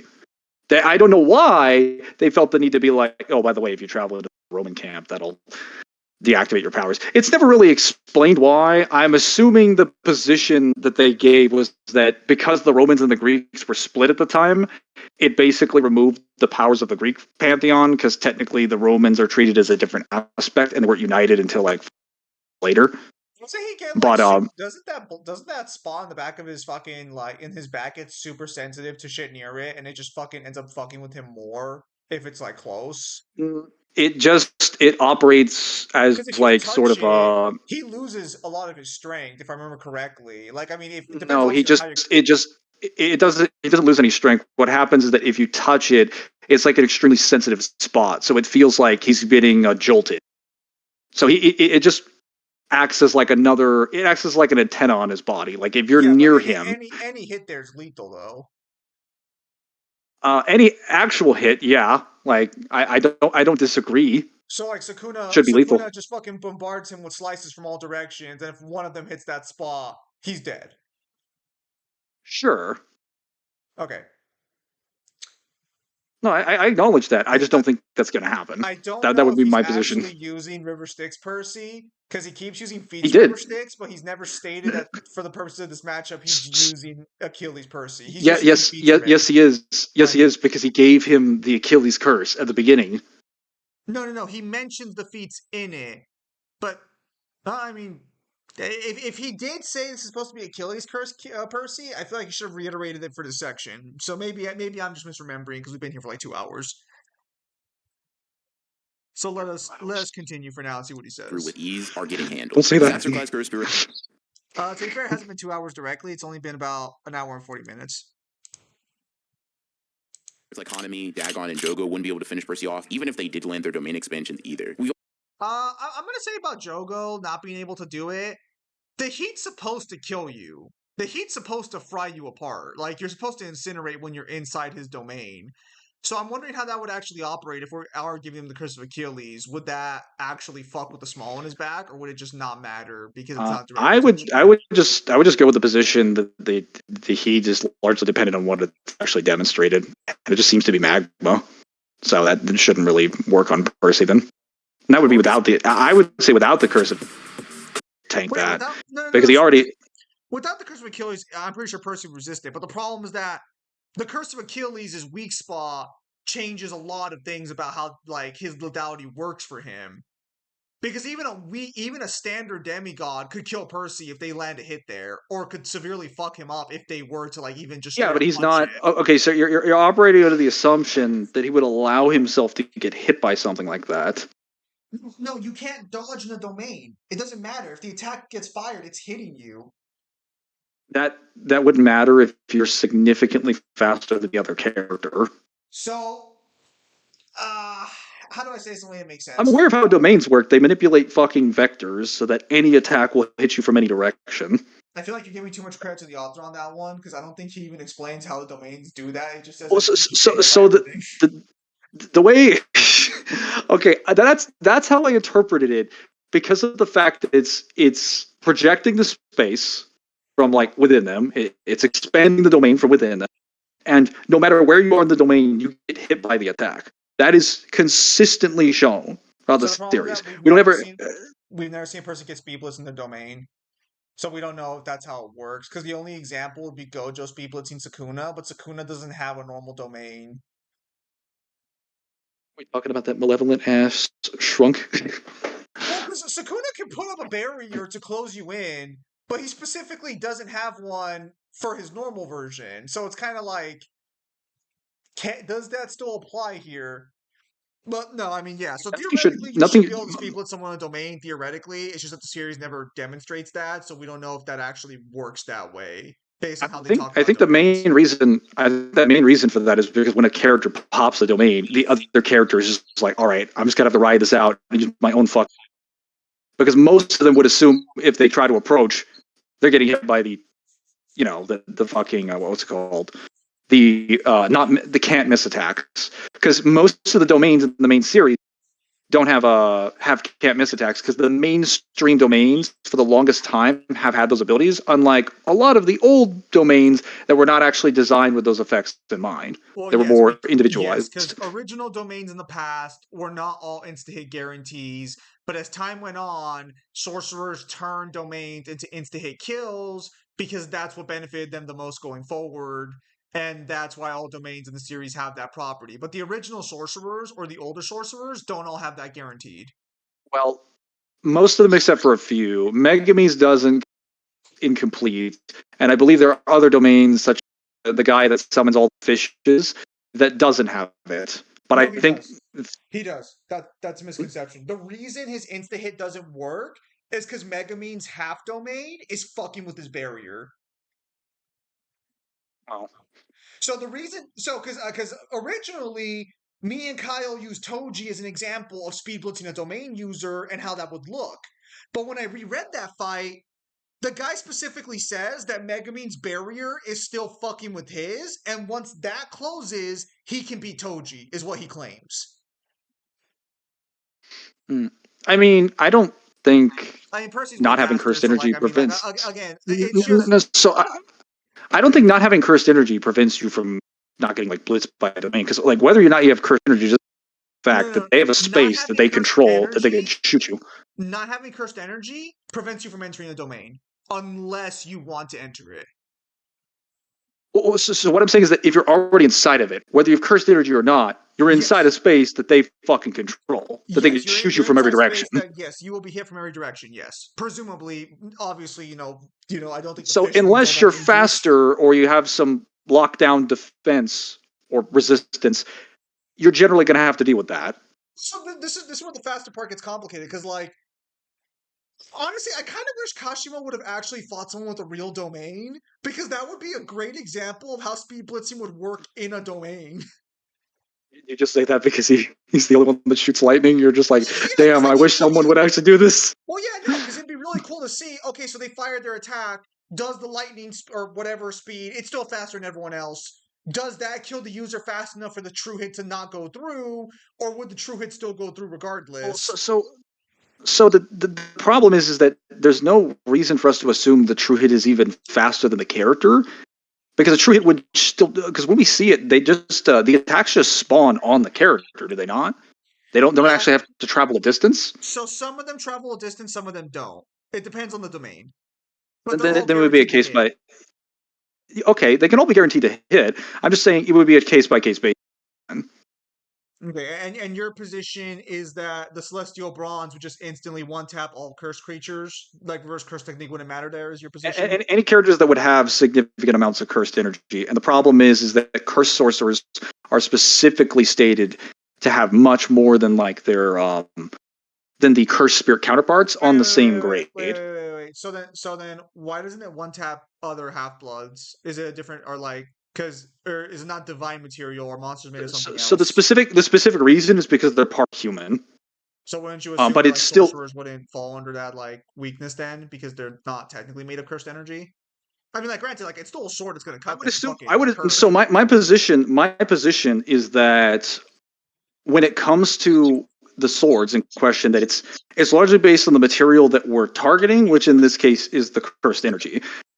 Most half bloods, even with the amount that they have, they point out, even though they do have like divine essence within them, like most of their body and their souls work differently than that of monsters. Monsters don't have souls.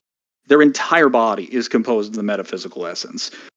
Cursed users still have a physical body, which isn't made of cursed energy, but they have a shitload of it in their actual physical body that they're concentrating in there. So what it would look like by comparison is that similar to a monster, if you were to like flash I don't know, like just make up like a demigod radar on them to scan for metaphysical, you would see so much of it on a cursed sorcerer's body. There'd be so much of it in their brain, in their gut, and other areas of their body if they were charging it for like a technique. They would basically be like a light in the darkness, if that makes sense. Okay. We'll continue for now. Okay. Was that not sufficient, or did you want No, more? that was fine. That More was fine. skins. That was fine. Okay. Yeah, I Erupted feel like you're not volcano please. No, survive being it's fine. at its epicenter, so Oh, Jogo's cough of the okay. Iron Mountain wouldn't be enough to stop him. And while Hanami's domain is largely an unknown entity in this discussion, their relativity to Jogo at best implies that they too wouldn't have attacks potent enough to take him down. So, I believe the mobile game actually does show Hanami's domain is I think some sort of flower garden, but take that one as you. It's an official mobile game, but it's not really considered canon. But it's also got like official. It's in a weird position. It's not as weird as POC in terms of like fans. Most fans disagree it's non-canon, but it is an official like. Think of it as a guidance, the way I would say it probably. I don't. Not I don't think he ever brings up the mobile game in this video. Well, because most fans, Unfortunately. most fans are unanimously it's not in canon, which is fine. I understand why, because it technically isn't canon as far as I know, but it's an official side piece of material that shows you information about things we don't get in the main story. So I don't know. Take that one as you will.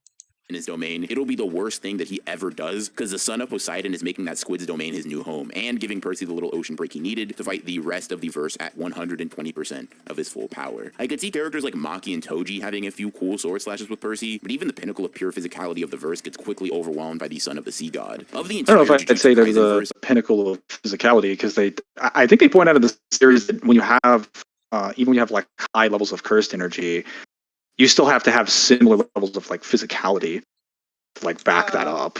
So the logic is that because they have no cursed energy whatsoever, they are the pinnacle of what the physical body can achieve. I get that, but like I know. Gojo and Sukuna would still be physically stronger. I know Gojo and Sukuna would still confront them in the hands. I understand. I can honestly only see a handful of characters causing. Okay, so the question is like, how would you take Toji's curse-breaking sword in reference to like half of the shit that Percy had? Actually, It how would you wouldn't take work that on shit? him, and not just because of Backbiter.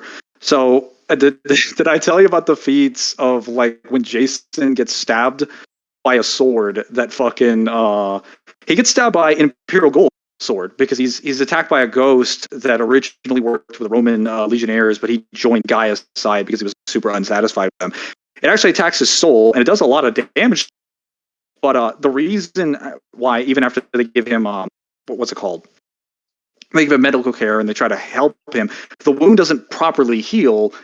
It's actually explained later. The reason the wound doesn't heal is because Jason doesn't believe in himself, and he doesn't consider himself. He's too messed up in the head about like what happened to his mother and him trying to lead the. And then when he works with Percy to kill the anti-Poseidon giant at the bottom of the sea, and he succeeds in facing those confidence problems with himself, when he becomes mentally aware of that, the wound completely closes up. So does Imperial Gold have power nulling powers, or would you just say it's because like? No, it's not a power nulling though. It just attacks the soul and just like has like deconstruction properties. The point I'm getting at is that Toji has a sword that nullifies curse techniques and technically also cursed energy in general, because Gojo implies that if he had stabbed him with the blade, he wouldn't have been able to heal back his brain. So it's like, do you think that would like matter at all against like Riptide or anything? I don't think that would even pierce his body if we're giving him the Curse of Achilles. It'd just bounce off him. Well, no, because the blade would nullify the Curse of Achilles when it stabs him. Why would it do that? The Curse of Achilles is still a magical property built with the same energy system, right? It's not like a special outside attack. Even like Celestial Bronze and other things, the same energy system don't affect him. Do they nullify powers though? Because the sword nullifies the abilities completely. It's why it bypasses Gojo's immobility. I don't think that would even matter. What do you mean? It's fucking power null. Do you think fucking the Curse of Achilles makes him immune to power null? Source? No, but it doesn't. I don't think it really matters because you can't like. Okay. My point here is that like how would you apply power null to a character that's conventionally invulnerable? Because the invulnerability is based on a magical power that's granted to them. You would assume power null nullifies that. But it has to touch them to do that, yes? Yes, but the blade on its own nullifies it. So the blade just wouldn't bounce off his body. It would just pierce him. It's power null. Wait, so do you believe that if you're immune to conventional weaponries, that power null just doesn't work on you? If it's like on a fucking sword, do you just believe the power null gets repelled because it's a fucking sword? I believe based on what the Achilles curse has shown, a lot of powers wouldn't work on him in general. Yeah, no. Because it isn't just like a lot of magical attacks wouldn't work on him. I'm not disagreeing with that, but has it ever resisted power nullification? At least of the similar type, anyway. I'm trying to think because I don't remember Toji's power null being like special. A single piece of power null hitting that fucker once after he got that curse. Well, actually, wait. Wouldn't you just assume the river is proof that power null stops the Curse of Achilles? Because the river nullifies all curses, right? The river of Shlamna, Tari. I don't know what the river of the Romans are. It's River Tiber. Also, no, I don't. It's never stated in all verses. It's never explained why No, the no, no. Tiber does that. No, they do explain it because the River Tiber has special properties that does that. Like they. I know they tell So you that it so does something. I'm looking this up. I know the you just read specific it, but I'm looking this up. reason. If you want me, bro, I could just go get the book No, right no, now. I no, have it in my. no. No, Thank no, you, it's right thank over. you, It's right Wikipedia. over Thank here. you. It's right over here, actually. Let me go get the source before you find a way to disingenuously take this out of context. No, no, it's too late. Already doing it. No, you can't do anything. No, You can't do it's too shit. late. It's too late. I've already Wikipedia'd it. There you go. You haven't found anything. No, it's too late. I'm already here. Give me a second. Give me a second. Go scroll down. Give me a None description. matters. Your opinion is invalid. No. Hmm.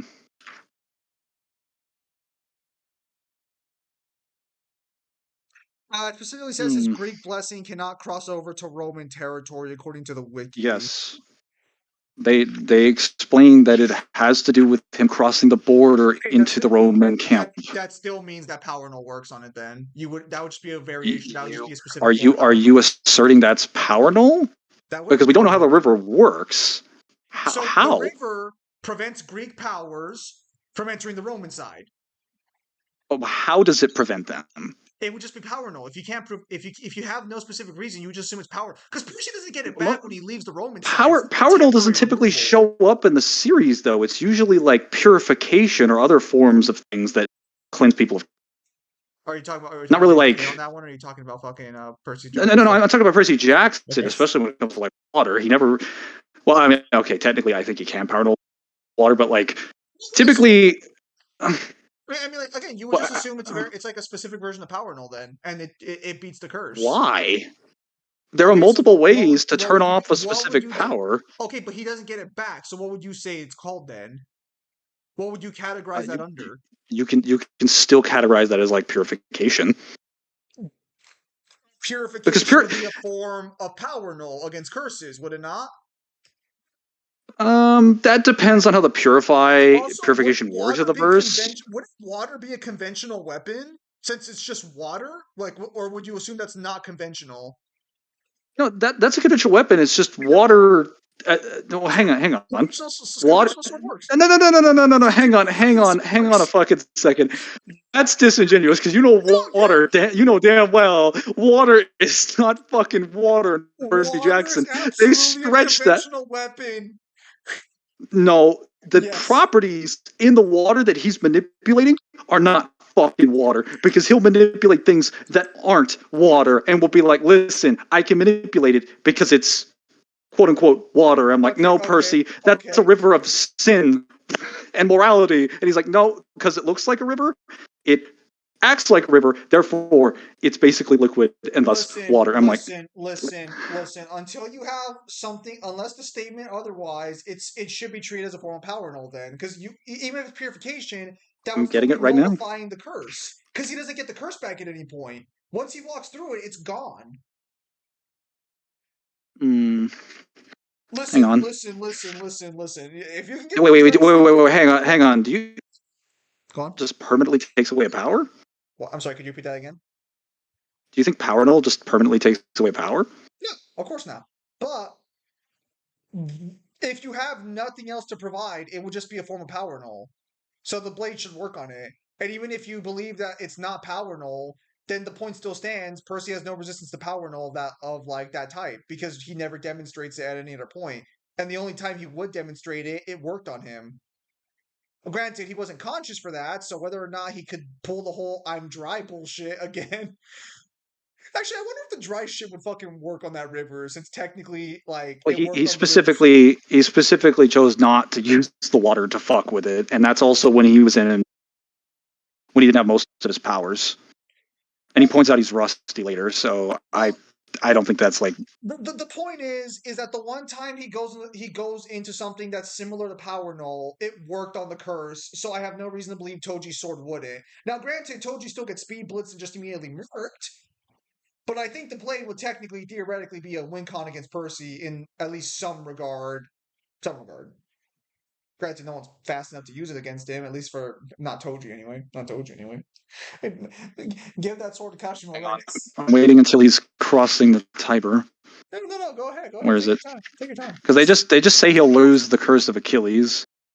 Yeah, again, Oh, so this is Juno telling him this. assume it's some variation of Power Null then, or fucking again, like either even if it's not Power Null, because for whatever reason they don't have the direct quote in the fucking wiki.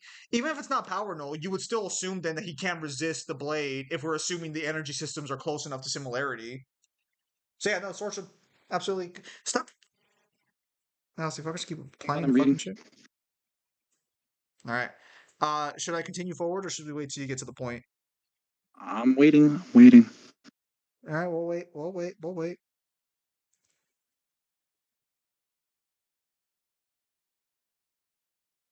Yeah, they just say that the river Tiber, it flows with the power of the original Tiber, the Emperor. This is your last chance to back out, child. The mark of Achilles is a blessing. You can't repeat it to become a Roman. Could you repeat that again? You cut out there. Okay. The little Tiber, it flows with the power of the original Tiber, river of the Empire. This is your last chance to back out, child. The mark of Achilles is the Greek blessing. You can't retain it to be crossed into Roman territory.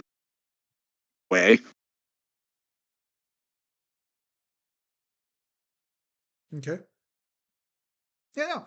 So that would just be power knowing the Greek power then, or like I mean, regardless, there's some variation of power removal or power null going on there. No, I think it's perfectly fine. If you believe the energy system, I would rather have like more. Power Null okay. doesn't ever Well, show up in the series at all. here's the position then. Does Percy ever resist power null at any point? Then No. then you would Okay, assume and he's susceptible to it. Is that not how you would hey, I'm just handle that? that's usually how I do things. I'm just Okay. pointing out Concession that accepted. it's a little bit stupid to use the river Tiber when we literally don't have any statement about it works other than removing blessings. Listen, dude, that would just be. Ooh, No, Ooh, I'm. Oh, what? You got a source? How about you provide a source? I'm the one that fucking read these books. How about you provide me a source of power nullification work on Percy? I don't have to provide a source because you don't have resistance to power nullification, so I could just say it works on You actually like honestly with the amount of shit talking that you do, I think you do. No, fuck you, bro. Right. Anyway, let's continue. Not important. Percy trouble or outright stopping him. Sukuna and Gojo are on the list for obvious reasons, but outside of that, Mahito, Takaba, Mahoraga, Yuki, and maybe Hikari are all You left me characters behind. that, Damn it! No, I was over there.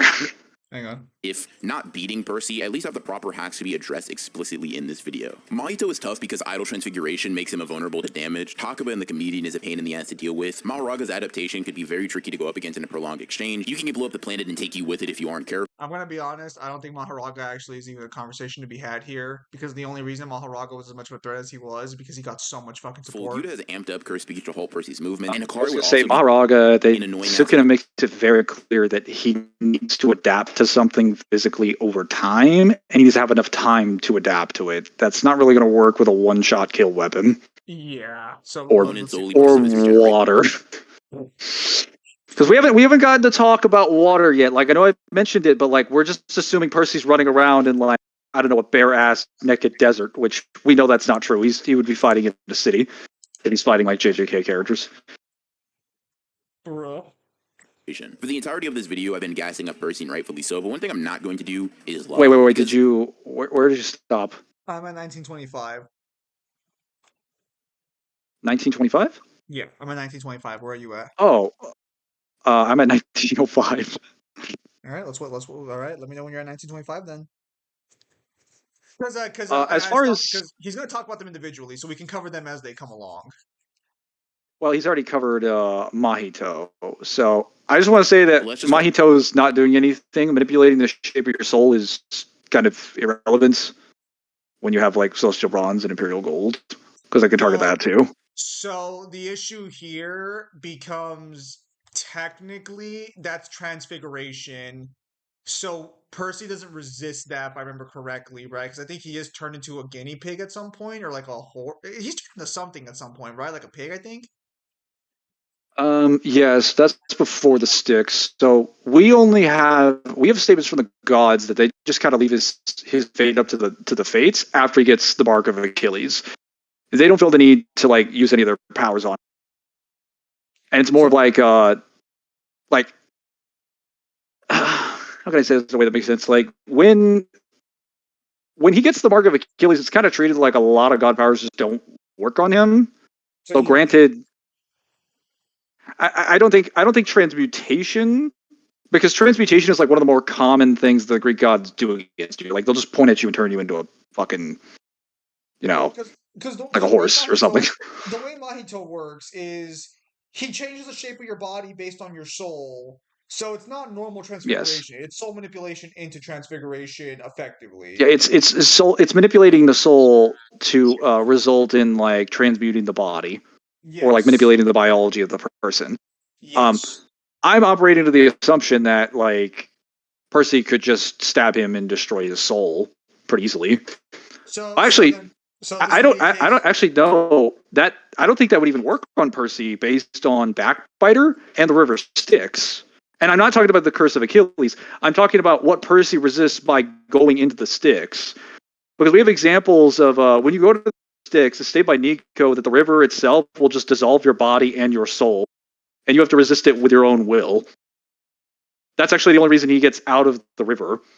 Well, so I actually have to bring up Annabeth. But the question here becomes is we don't talk about his massive love for his like it's massive simping. Yeah. His massive simping, yeah, that's what we're gonna call it. I mean, he gets the girl, so I'm not sure if simping is the right word here. Well, I'm just saying that like. Okay, you know what? I'll bring it up later when it matters. Anyway, what were you saying? So then, do you believe that level of soul resistance would apply to just having your soul shaped differently?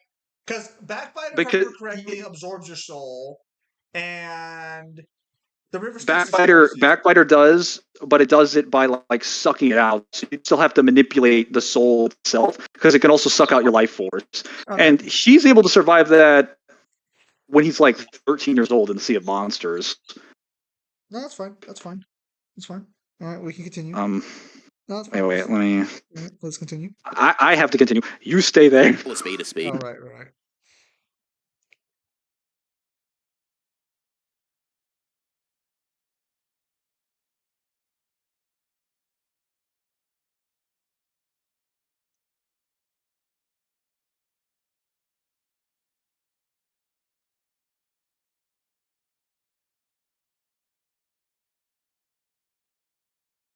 Okay, so you're at 1925, yes? 26 now, yes. Okay, so he talks about Yuki, he talks about Akira, he talks about Well, hold on to the other guy, because I'm fairly confident what's going to happen is that he's going to go into each one individually. He started with Mahito, but let's wait and see because they're still like. Okay, well, let's give him a chance to explain himself. Yes, let's continue.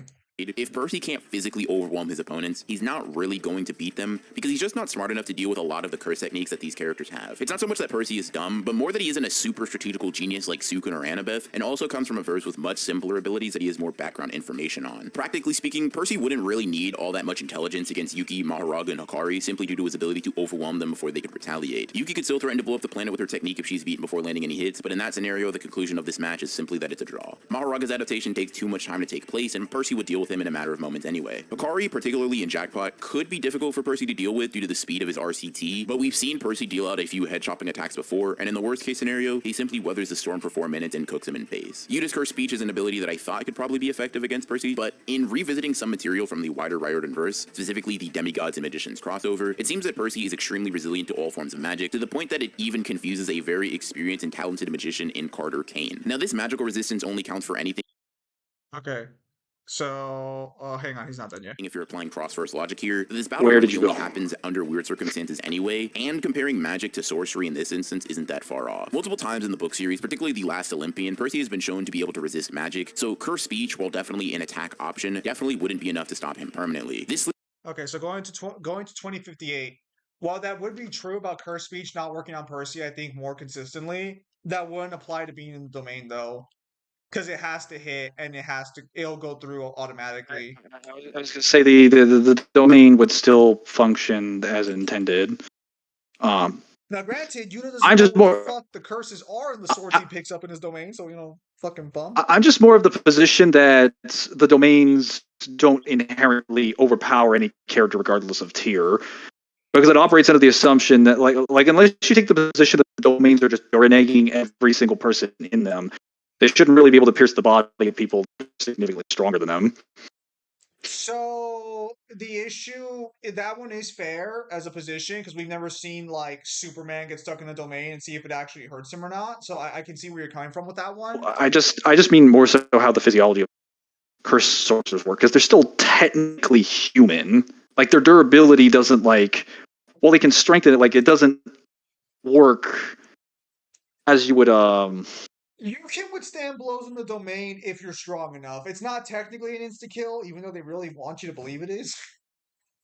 well, I've never. Okay, I don't want to say I've never seen a domain insta-kill because I'm pretty fucking certain someone has been insta-killed by a domain when I was going through that series. The problem is that it doesn't happen nearly enough to justify them being like, listen, I don't it's a think a lethal single kill. person has been insta killed by a domain, unless you want to argue a bunch of There random has to be fodder. somebody. There has to be somebody. I don't There's no remember. way. I don't remember someone getting insta killed by a domain. I don't remember. I don't think it's real. I don't think it exists. So I do want to kind of tackle him saying that. Go ahead, Mangler. Speak your mind.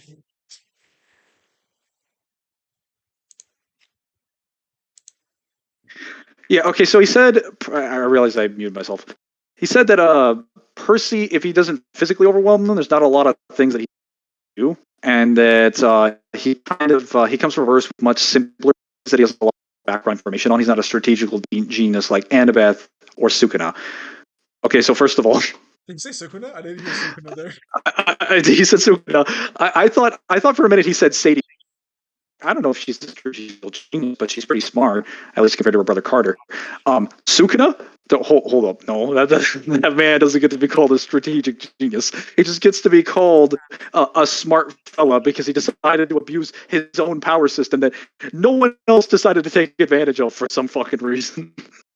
Too true. Very abusable power system. Very abusable power system no one abuses. So to be clear, they point out that Percy's intelligence is he is very, very smart in the series. He doesn't have to be like Annabeth levels of smart, because even when he runs into a power that he's never really encountered, it doesn't take him that long to actually figure it out. Granted, yeah, a lot of that has to do with it being related to the Greek myths. A lot of that is stuff that he's studied. But practically, even when he has his memory wiped, he's able to kind of figure out how to fight Gorgons and most enemies that he sees, even when he doesn't understand what they are. And as far as saying the abilities are simpler, only in the sense that Gege feels the need to over-complex things that are actually quite simple. 99% of Gege's abilities, or not Gege, Jujutsu Kaisen abilities could just be explained with a few sentences. They're really not that complicated. Gege makes them way too needlessly complicated. Percy Jackson's abilities do require actually a lot more explanation. So I'm not gonna take that one sitting down. Try to explain how Percy's water without going on a tangent. I dare you. Try to explain the power of love. Try to explain his fucking the demigod willpower thing. You're not gonna be able to do that. And as for the rest of them, as far as Yuki, let's see, what does he say about her again? Basically, Yuki could still threaten to blow up the planet before she's being dead, even, but in Star this match simply. Yuki would never threaten to blow up the planet, though. That's completely out of character. Mangler, she's too powerful. He's gotta be dealt with, so they gotta kill Percy, bro. It's too powerful. Too powerful. Why would they even kill him? He's just a teenager. Fuck that teenager. As far as Takiri, Jackpot could be difficult for Percy to deal with. No, unless he can generate from turned into dust, he's gonna fucking die. Again, I really feel like these characters are not turning into dust from that blade. I really feel like we're stretching that blade's potency a little bit here. It doesn't even turn demigods to dust. That's because the demigod's body isn't literally filled with that energy. It's explained that they have no energy. Aren't they literally missing half their chromosomes technically? No, because gods don't have DNA. That's why. So half their body is DNA. No. Okay. Like, they point out that gods don't have DNA and they don't have souls. Only mortals do. Like, while you say that, like, half of them is a god, half of them is human, it's not really half and half. They're mostly human and they have, like, divine essence somewhere in their existence. We don't even know if it's a part of their soul. Bruh. We're not Okay. told this information. Bruh. Well, actually, if I really want to be fair, it technically comes from the dual Okay, plot, yeah, but that's sure. like another Yeah, plane of sure. existence. No, just moving on. Seven, let's My, go. my point is that would not be sufficient to protect him from the fucking sword because it's directly attacking like your soul as well. I'm seeing a lot of And the assumptions only being made here. person that can mess with their soul is Mahito. I didn't realize you were death Consistently. battle with all these assumptions in favor of Percy. Bro, what assumptions have I made? I've only been quoting things directly. Bro, they're human. They wouldn't turn to the. Oh my god. Listen, we'll solve this later. It's fine. It's fine. We can continue. We can continue for now. But Wait, hang on. regardless, Yudi's ability not working on him. That's fine, but I was gonna say that that's for a different reason than being magic. I'm pretty sure there are some examples of him resisting paralysis. well, technically, the ability is just mind control. I guess it's more mind control than paralysis because you can say whatever you want, they'll do it. Well, no, I mean specifically like what be saying when he says like don't move. I remember a lot of the Reddit was like, why did they just tell someone to shit their fucking bowels out? He'd win every fight at that point. Oh my god, that's great. As far as the magic thing, yeah, they do that Percy is resistant to magic. Carter shoots him with a magic projectile, and it just kind of sends him flying back to the river, but it doesn't actually do any damage to him. He gets hit with like some holographic like fist, and all it really does is kinetic damage to him. Whereas when they use it against monsters and other things, it just again disintegrates them. Well, you and your fucking disintegrations. I'm sorry, I'm just pointing out there's consistency here. All right, let us continue then. I'm at 2058. Hang on. If he's gonna equate cursed energy to magic, which I want to point out that there's a bit of a difference between divine ascent and magic in Percy Jackson, and I don't think he's gonna be elaborating on. But if you're gonna equate magic to sorcery, then Percy's not getting affected by a good chunk of these abilities at that point. You shouldn't be doing that because that's not actually how magic works in Percy Jackson. But his words, not mine. All right. Leaves Mahito, Takaba, Sukuna, and Gojo, and they're ranked in ascending order of difficulty for Percy to deal with. Mahito is obviously an issue because of his soul and vulnerability, and while I initially thought that there would be no arguments for Percy being able to damage Mahito and his soul, revisiting the story once more disproved that yet again. Not only has Percy survived cuts from blades that literally rip the soul from the body, but the very nature of his sword's material is stated to dissolve a demigod's essence from the inside out, with it obviously having a similar effect on monsters. The first feat demonstrates the resilience to soul-based attacks, meaning that Mahito will not be one-shotting him with idle transfiguration, and the second move gives some level of credence to Riptide. Okay, so I really don't understand why people believe idle transfiguration is like just a straightforward normal attack. It's Percy not. the ability to harm characters beyond their conventional durability, much like Toji. Yeah, but he does at Maki's least have to Katana touch you. I think that's where the assumption comes from. It's not a straightforward attack. To be clear, it's more complex than it should be. Yes. Ahuraga's sword of extermination. If that statement is too ambiguous, though, you can pull from his many trips to the underworld, in which it's made clear that Percy can not only perceive the souls of the dead with no corporeal form, but he even fights Hades' army, showing that he can combat things not limited to the physical. If this translates to hurting Mahito's soul like I think it implies. Correct me if I'm wrong, but aren't Hades creatures more physical in the underworld? Because it's kind of like there's like a physical thing in the Depends. underworld, there's a soul-based one. Depends on the creature, though. If it's a spirit, you have to actually be capable of like perceiving it. Well, there's also the mist, like I mentioned. The mist covers most things in the underworld. You can't do it. I'm just saying that in the underworld, it's not just all spirits. There's technically some physical things down there. Because like there are some skelly boys down there. Yes. Let's continue. It's mostly spirits, though. Like 99% of them.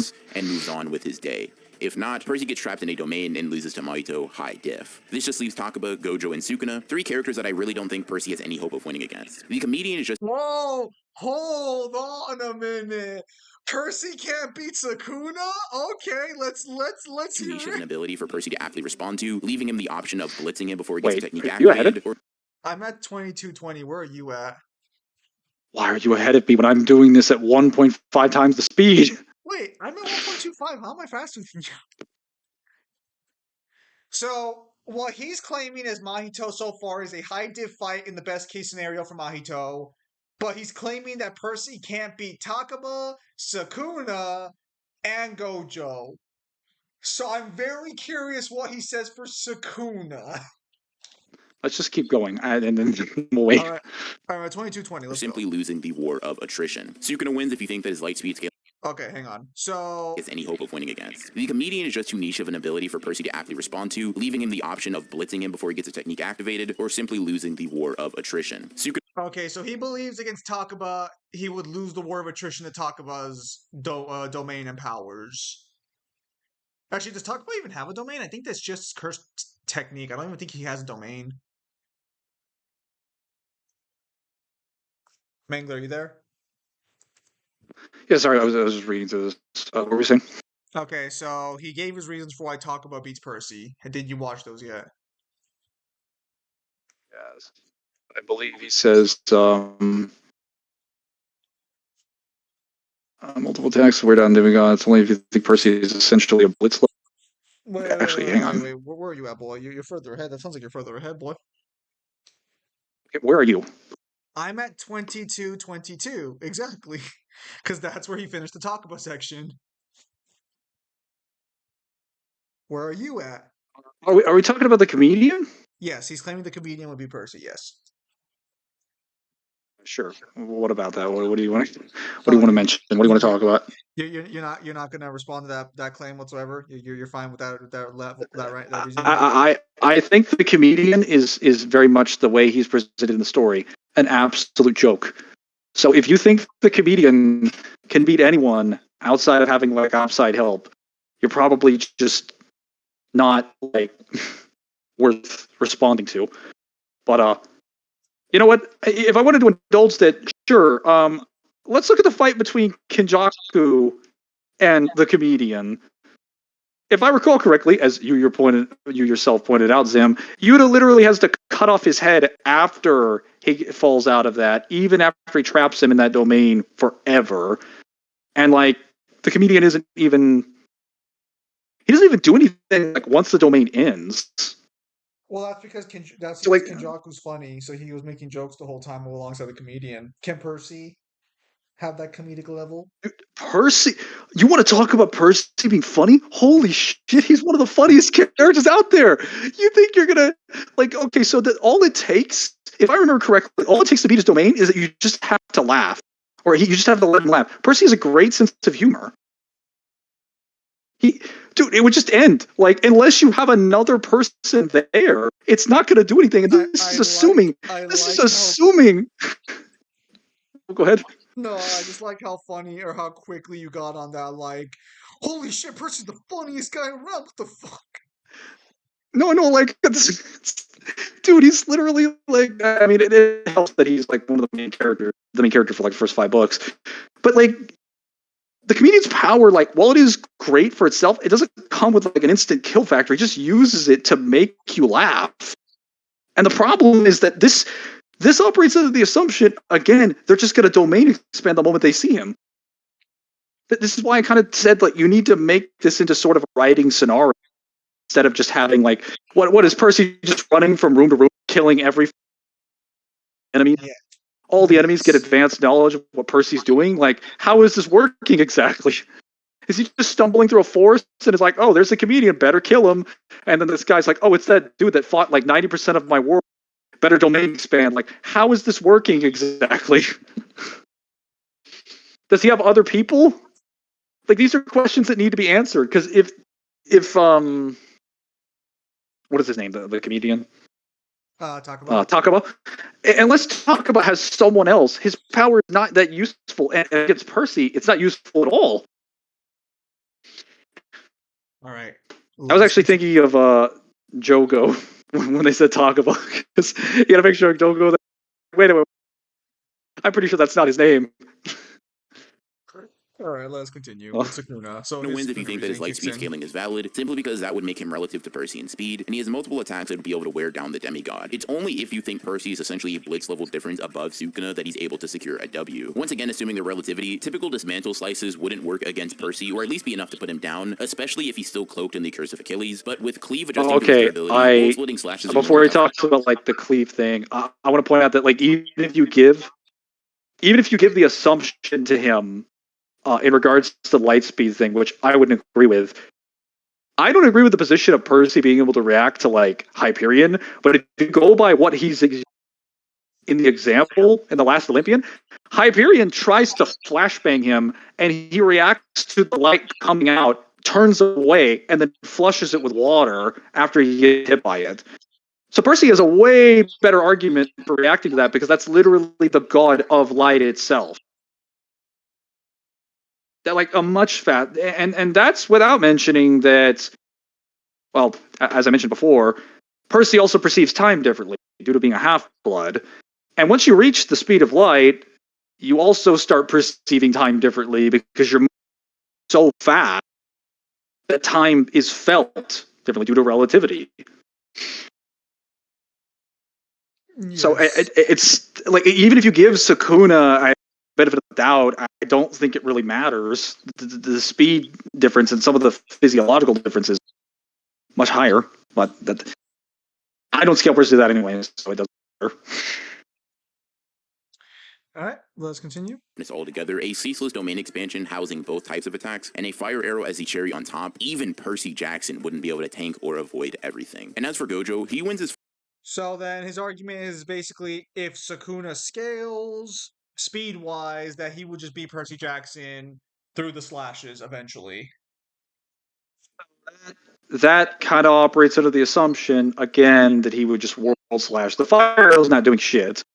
Not if like magma isn't doing anything. I want to point out that Percy, we haven't even talked about water. Okay, so like we're just giving them all of the things in their arsenal. So okay, then I'm giving Percy at least a bottle of water that he has in it. I'm fucking sick of this because this operates on the assumption that Percy's just standing there, not using his powers as the power of Poseidon. Bro, Bro, dude, he gave him the Curse of Achilles. Why are you giving him the Sony water bottle? why am I giving him the water? Because he's the son of Poseidon. It's the powers he's literally entitled to. Achilles. What the fuck is wrong with you? The powers of Poseidon are more valuable than the curse of Achilles. I hate to be that guy, but like it's true. Also, they're his powers; he gets to use them. So we see in the series that when Percy gets the water, not only does it enhance his speed and strength, his reaction time as well, it also heals him of pretty much all his wounds, and it also purifies anything that touches him.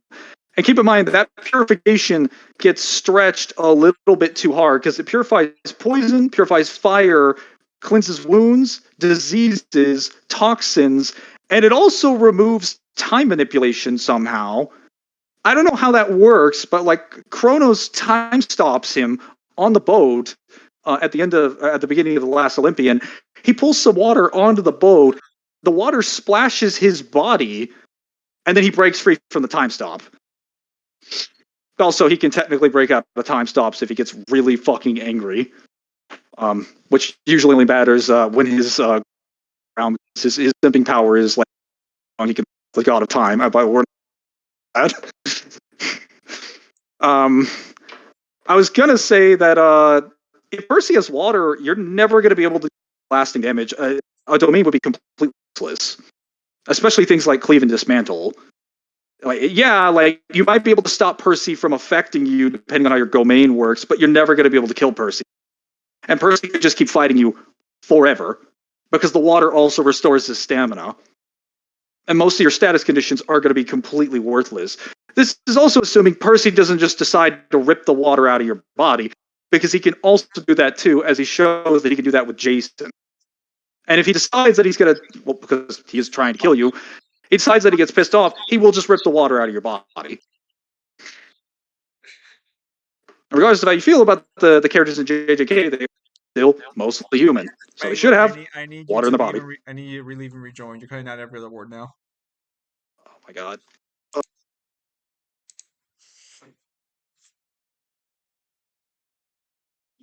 I am back. Where did I cut off? Well, I mean, we can understand what you were saying. It's just you were starting to cut out, so that's why I stopped you. Yeah, I was just saying that, like, regardless where you scale them, they all have water in their body. They're gonna get affected. And even if their power isn't water, but it looks like water, they're fucked. Because Percy will assume it's water, and then he'll be able to manipulate it. In fact, even if you throw water at him that is enchanted to stop him from manipulating the water, he can just forcibly control it anyway. Which doesn't make sense. Even if your water says it can't be manipulated by people, it is water.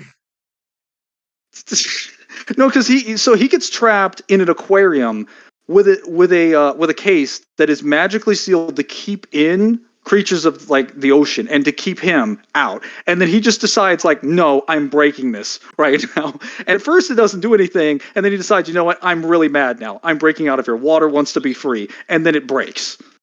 So it's like sealed to keep him in, and he's like, no, I don't want to be in here anymore. All right, let us continue. Fight against Percy for similar reasons that he wins a lot of his cross-verse battles. Infinity isn't getting bypassed, and Unlimited Void is too difficult to counter. Now, in the first round of this video, I left a particular character out of the individual... Okay, so, any comments on the Gojo section? Gojo, as far as being like Infinity is concerned, mostly just manipulates your statistics, right? Just makes you slower. Because it's just an example of Achilles in the heel, or Achilles in the fucking tortoise. Basically, yeah, you'll never be able to get close to him because the attack will be moving so slow that it'll never touch him. So I've kind of been under the position that if you're significantly faster than Gojo and you have some form of AoE, you should be able to hit him eventually because he's going to have to attack you even if he has the Infinity up. Now, this is different if he decides to do Limitless, because then, like, you just flood your entire brain with information. Yeah, just turn you into, like, a... Most people cannot be limitless unless you break out of it almost immediately. I think Limitless is kind of like, if Percy doesn't have water, that's probably going to fuck up his brain. If he does have water, that's going to be very hard to argue the Limitless is going to do shit to him, because he's going to keep getting healed at the rate that information is flooding into his brain. As far as Infinity is confirmed, I actually have an argument to say that, like, I don't think Infinity would even work on him because he can nullify time, and based on what we're told in the sixth book, which was out at the time, so I can use it. I can't use the seventh book, which is why I didn't read it. He actually runs into the god of old age, who can actually age people away into dust, and he points out that the ability that he possesses is also almost exactly the same as Kronos's, because when he meets him, the guy says, "Oh yes, it's similar to Kronos's ability." It's like, "Are you reading my mind?" It's like, "No, I just know what you were thinking because I know who you are. I know you've met Kronos before." And like he can nullify those powers. So I don't even know if like manipulating his speed would really work when he's covered in a water area. Now, if he doesn't have water and he's just running towards him, then like, yeah, I think Infinity will probably work on him. But that's only going to work up to a certain point until Percy's like, all right, fuck it, putting the water on myself. I'm done with this. So you believe the water would power null? The water would purify the effects. Well, but sure. The problem is that the effects aren't on Percy. It's just a byproduct of getting close to Gojo. It's not Percy. So Percy is being slowed down technically, but it's not that he's being slowed down. Just anything that gets close to Gojo is just slowed down. It's like the issue doesn't happen to Percy. It's on Gojo. So would that sort of resistance work in your opinion? So this depends on if it's like, because they point out with the six eyes, he can manipulate cursed energy at the atomic level, correct? Atomic or molecular? I think it's atomic level though. I believe they specifically state that it's the atomic, so it's pretty high. State it. It's either atomic or molecular, but I'm pretty sure it's atomic. So the thing is that if the water could touch the Infinity, it should be able to stop Infinity because of the potency and the powers that he has over water. Because whenever he touches something with water, he can just pretty much take control of it, regardless of like what it is. But the problem is that I think based on how Infinity works, I don't know if the water would get close to Gojo. Well, so theoretically, the water wouldn't touch him. So again, this depends on if you believe Percy could nullify it on himself if it's not technically directly on Well, him and unique actually, to him. no, he wouldn't have to do that because he could just sneak the water behind him. Because the thing is that Percy, to be clear, the water not only doesn't have any cursed energy at all, it's just fucking water. So all he would have to do is flood the area or the entire battlefield with water, Um, which it still wouldn't touch him because you're forgetting a detail about Gojo that most people don't bring up. Uh, how Percy's powers? Where do they come from again? Do they just come from him, like as his existence, or no? Or is there like a training he has to do to get them, or is it just like passive abilities as a result of his like biology, so to so speak? it's a combination of them. Like half-bloods have to train to use their powers. They have to become self-aware of them. The more aware they are, the significantly stronger they get. Yes, but those And the powers more are like not inherently gained from training. They're always there. They just have to unlock them, basically, right? yes. So because what a lot of people don't bring up with Gojo is that Gojo can take one look at you and know what your powers do if it's a curse technique or something to that effect. Because in the Yes. in the actual original like teenager arc, the hidden inventory, he's able to perfectly figure out what guys' powers are just by looking at them. So in Yes, the because case of of how the Percy, six eyes works. yes, it's part of how the six eyes work. But so Percy, so he might just know what Percy does and could just counter it based on that knowledge if Percy's powers are more inherent to him and not based on training. And keep in mind, I'm assuming training changes it because Gojo didn't dodge the fucking world cutting slice and that wasn't a power native to Sukuna directly. I'm assuming that. So the thing is that this all depends on the assumption that he would know the water at his feet is immediately being like fucking lethal to him or is going to be used as a weapon. Because like while he Assuming is he lets smart, he's never dealt with anyone like or those powers like that before. the issue is that we just have a position where he can just look at someone and know their powers, so he would know immediately that the water can be dangerous. Unless we assume Percy just starts the fight by going in with a fucking tsunami on his ass. No, because even if he saw that the water was gonna hurt him, he would just still assume it's fucking water because he's gonna look at it and be like, oh, there's no special properties in it. It's just a tidal wave. Yes, but no, because he'll know what the tidal wave can do if those powers are locked to Percy himself as part of his So, biology so, or as so part the of his natural abilities. problem is that it's his control and power over the water is based on a connection to the water. Like it doesn't make the water special. It's something he's doing in his connection, like his. Okay. So Uh, your claim is that the water's properties have not changed in any way, shape, or form. It's just that he can control it. doesn't he doesn't change the water's properties. It's just his relationship to the water that's causing this. I Because feel like sometimes people could get. Well, go ahead. well, no, I was gonna say I feel like because Gojo would know he can use water as a weapon, invulnerability would just prevent the water from touching him just off of that. Ow. Well, he would try to stop any attacks from like front or below. I'm saying that anything on the ground he probably wouldn't stop No. because he would never have any. He doesn't control that. It's a 360 thing around him. It's not just in front of him. It's all around him at all times. It's a passive I'm ability. aware. Yeah, so it I'm wouldn't just matter where arguing the at attack comes from. I'm just arguing at some point he should be getting hit by it. I don't think he'll be stuck in that forever. Well, no, the thing is that's how the ability works. It's always active at all times from all directions. That's why it's so stupid because I'm aware. there's no weakness to it. Well, there's no easily exploitable weakness. Fucking Toji. But yeah, no. Hmm. So I mean, best case scenario, you would just argue that water. I mean, can Percy attack below the atomic level? Has he ever demonstrated that or no? Because I mean, I think that might be a possibility. Water can manipulate things like well, we're talking the stuff that water can manipulate. He can manipulate things, I believe, below the atomic level because he could also manipulate the particles and things in the air as well. Aren't particles in the air atomic? Like they're the size of atoms? Particles exist below the atomic level. Particles are smaller than atoms. They exist at the subatomic level. Hmm. That one might be an argument to get past invulnerability if he can manipulate things Well, smaller. I was just gonna say he could just pull the water out of Gojo's body. That like the infinity's not inside of his internal organs. It can't stop the water from being pulled out. I was gonna say that's gonna depend heavily on how you believe Percy, because it's water kinesis, but like I don't Call think it there's enough. that. That sounds so silly. Well, it's called hydrokinesis technically. It's hydrokinesis is the correct term for it. Okay, see that sounds much cooler. I Fuck you. respect you now over that. Fuck you, it's water kinesis now. Bro, you know it sounds better. Don't deny it.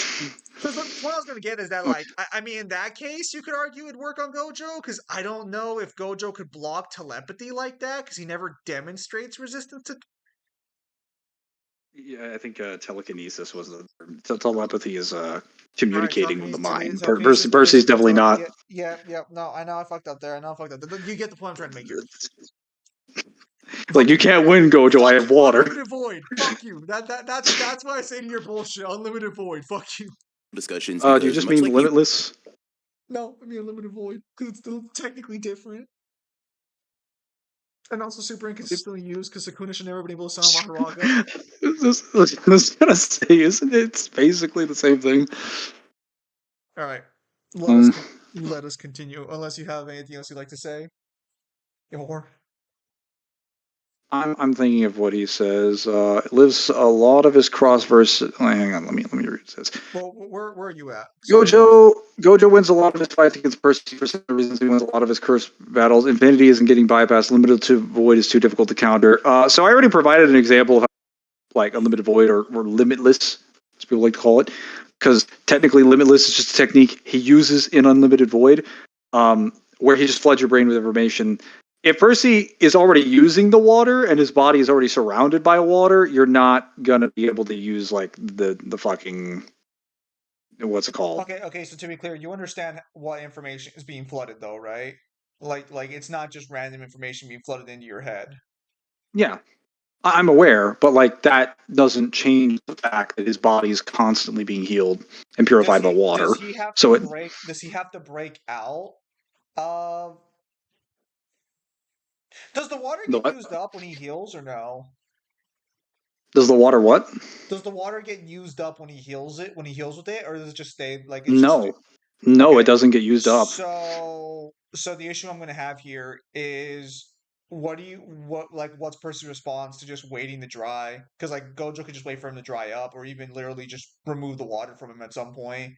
Because he would know the water would heal him after a while. At that point, Percy will just probably, once he realizes the water is effective, he's just going to keep bringing in more water and stay in a waterborne area.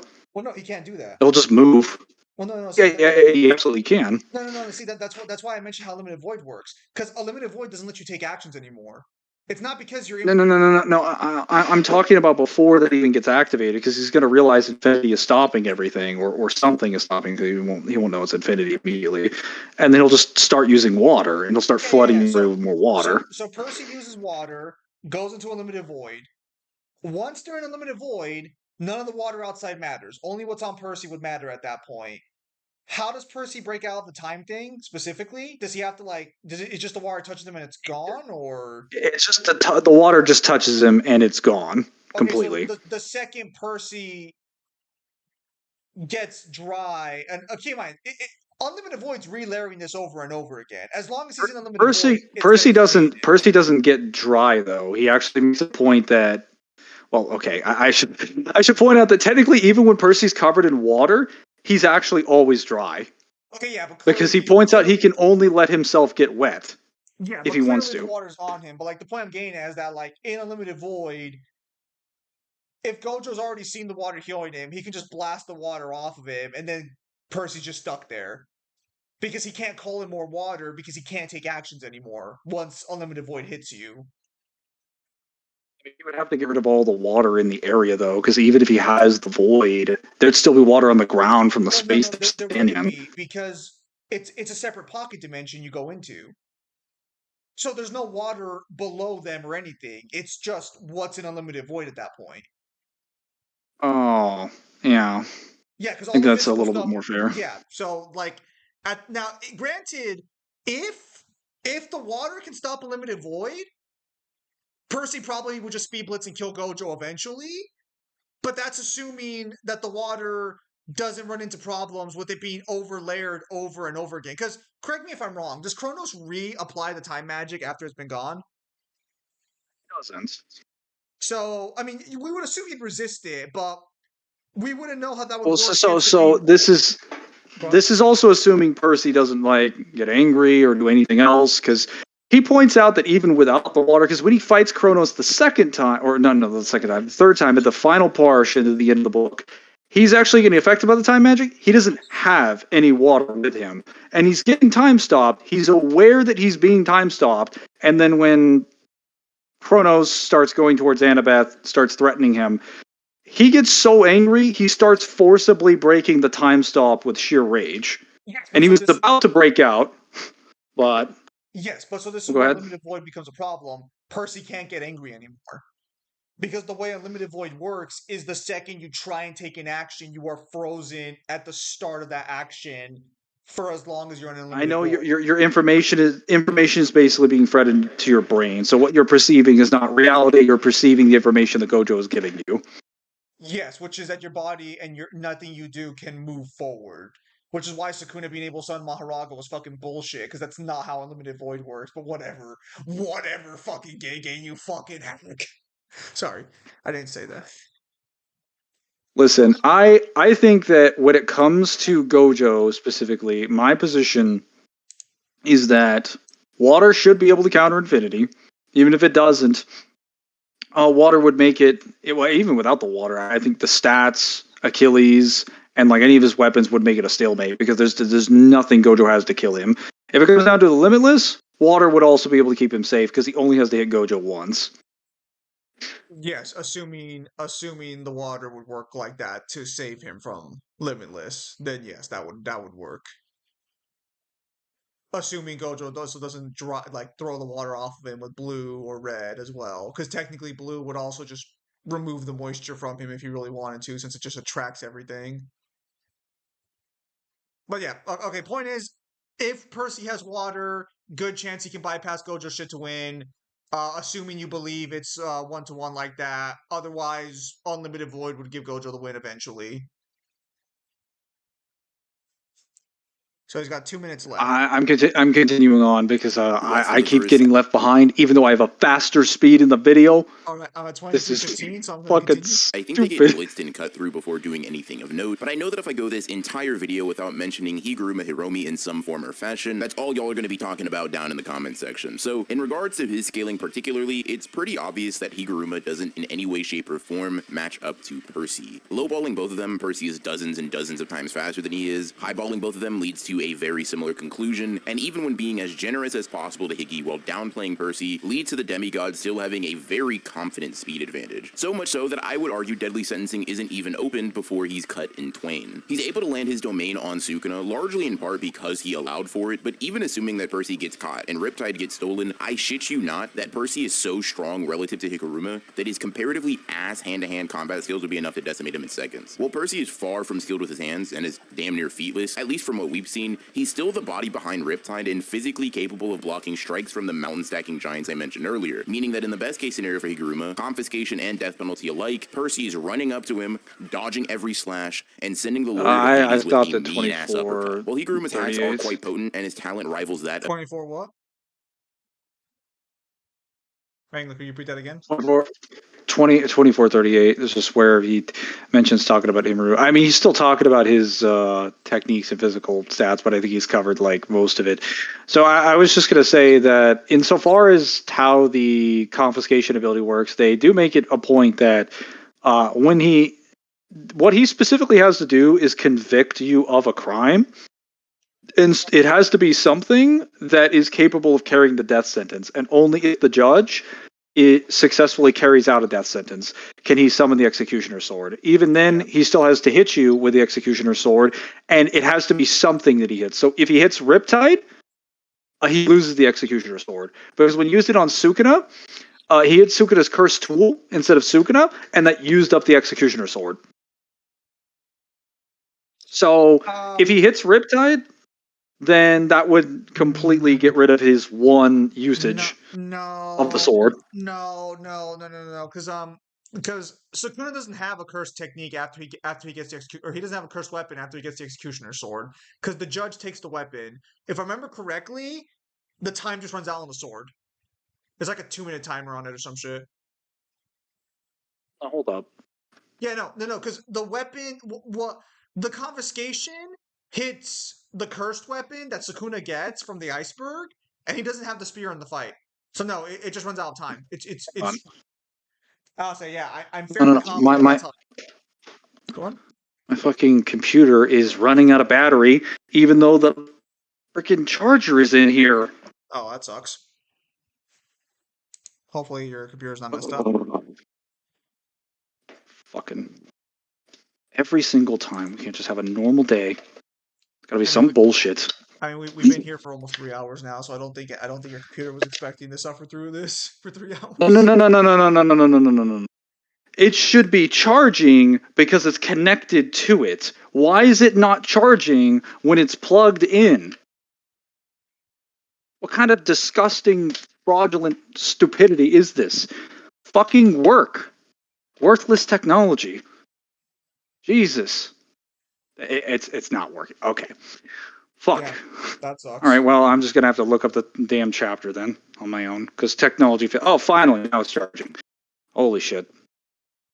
Takes forever. Good lord. Well, it doesn't matter for the purpose of the video, so we can finish it off while you're looking at it, because it's not going to matter for the video's ending. So let's... Well, I was going to point out for this portion, it kind of does. Because I want to see what he hits him with. Well, he doesn't hit him. The sword never makes contact with Sukuna. It just dies off before it hits him. It was literally one of the biggest fucking, like, fuck yous people were dealing with during the Sukuna fight all those years ago. Give me a moment.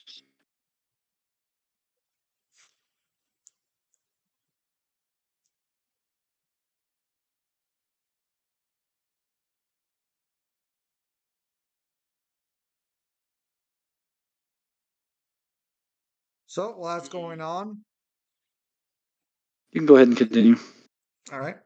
Of Gojo Satoru, he doesn't have the proper mix of curse technique and physical stats to stand to Poseidon's sun and come out on top. At the end of it all, Percy isn't quite equipped with the moves to take on the entire Jujutsu Kaisen universe, but he certainly gets close, leaving only 3 characters alive after his first encounter with Jujutsu Society. If you enjoyed the video and want to see more versus battles like this, check out this playlist here and consider subscribing. And if you want more Percy Jackson content... Alright, not bad. Oh, wait, I was thinking of that wrong. So the confiscation targets the tool. Yes. Not the actual executioner's sword. No, I was reading that wrong. Well, Yes. I think I said confiscation. I just somehow equated that to being the executioner's tool. My position was mainly just that, like, you still have to hit him with that, and I don't think you're going to be able to reasonably hit Percy with a sword in a sword fight. Also, he said something really egregious there about Percy kind of lacking in unarmed feats. Like, listen, I know Percy doesn't have that many hand-to-hand feats, but he literally wrestled the god of age in Pankatron. He's a trained Pankatron fighter. Like, you can't just throw hands with Percy. He will kick your ass in a hand-to-hand combat fight. That's not like the main reason he's a sword fighter is because he prefers to use swords, but Percy can absolutely take you down in unarmed combat. And also, the lawyer points out that he has a very strong lack of combat experience. He's just very, very intelligent when it comes to using his powers, and it also suits his, demeanor because he's a trained lawyer. So he's literally meant for this sort of circumstance where he just summons you into a courtroom and he just has the power of God on his side. I also have problems with this issue because I think using Himura is a fair point, because Himura is like one of the only things that you could use as an excuse to why he would be able to kill Percy, though I think the Executioner Sword working on him is depends on how you want to take Nico and Hades, because Hades shoots like a bolt of pure energy at Percy and he just deflects it off of Riptide. So I don't like Hades also has like insta-death manipulation, and he can deflect that off of his weapons. So I don't know if that would be as effective on Percy as it seems. Plus, he has to get a guilty verdict on Percy, and I believe they tell you in the series before they go to fight Sukuna in one of the flashbacks. There's a specific amount of crimes you have to convict someone of in order to get a guilty verdict, because it isn't always like just a person dying; like it's a specific like death sentence.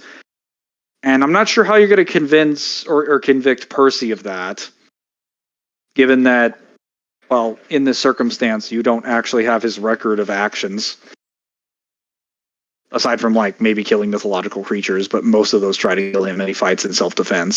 So you're not going to be able to convict him in a court of law. Zim, are you still there? Yes, I'm still here. Okay, yes, that's all I have to say. All right. Well, I think we're done with the video then. We turned 25 minutes into a clean 2 hours and 53 minutes. With the Now we three got- characters you said that had a chance, was it just? It was just Was it? Sukuna and Gojo. To be honest, like I don't think I was even gonna with say comparable stats, really just Gojo. There's a way for him to win against Gojo. That's just off of like what I. To be clear, we're also not including any artifacts for Percy, Power of Love, or any of the other things. I was mentioning like very surface level stuff for Percy. well, 'cause I was gonna say whatchamacallit. I mean, I'm assuming the Sukuna shit is based on the idea that the slashes can hurt Percy with the curse of Achilles.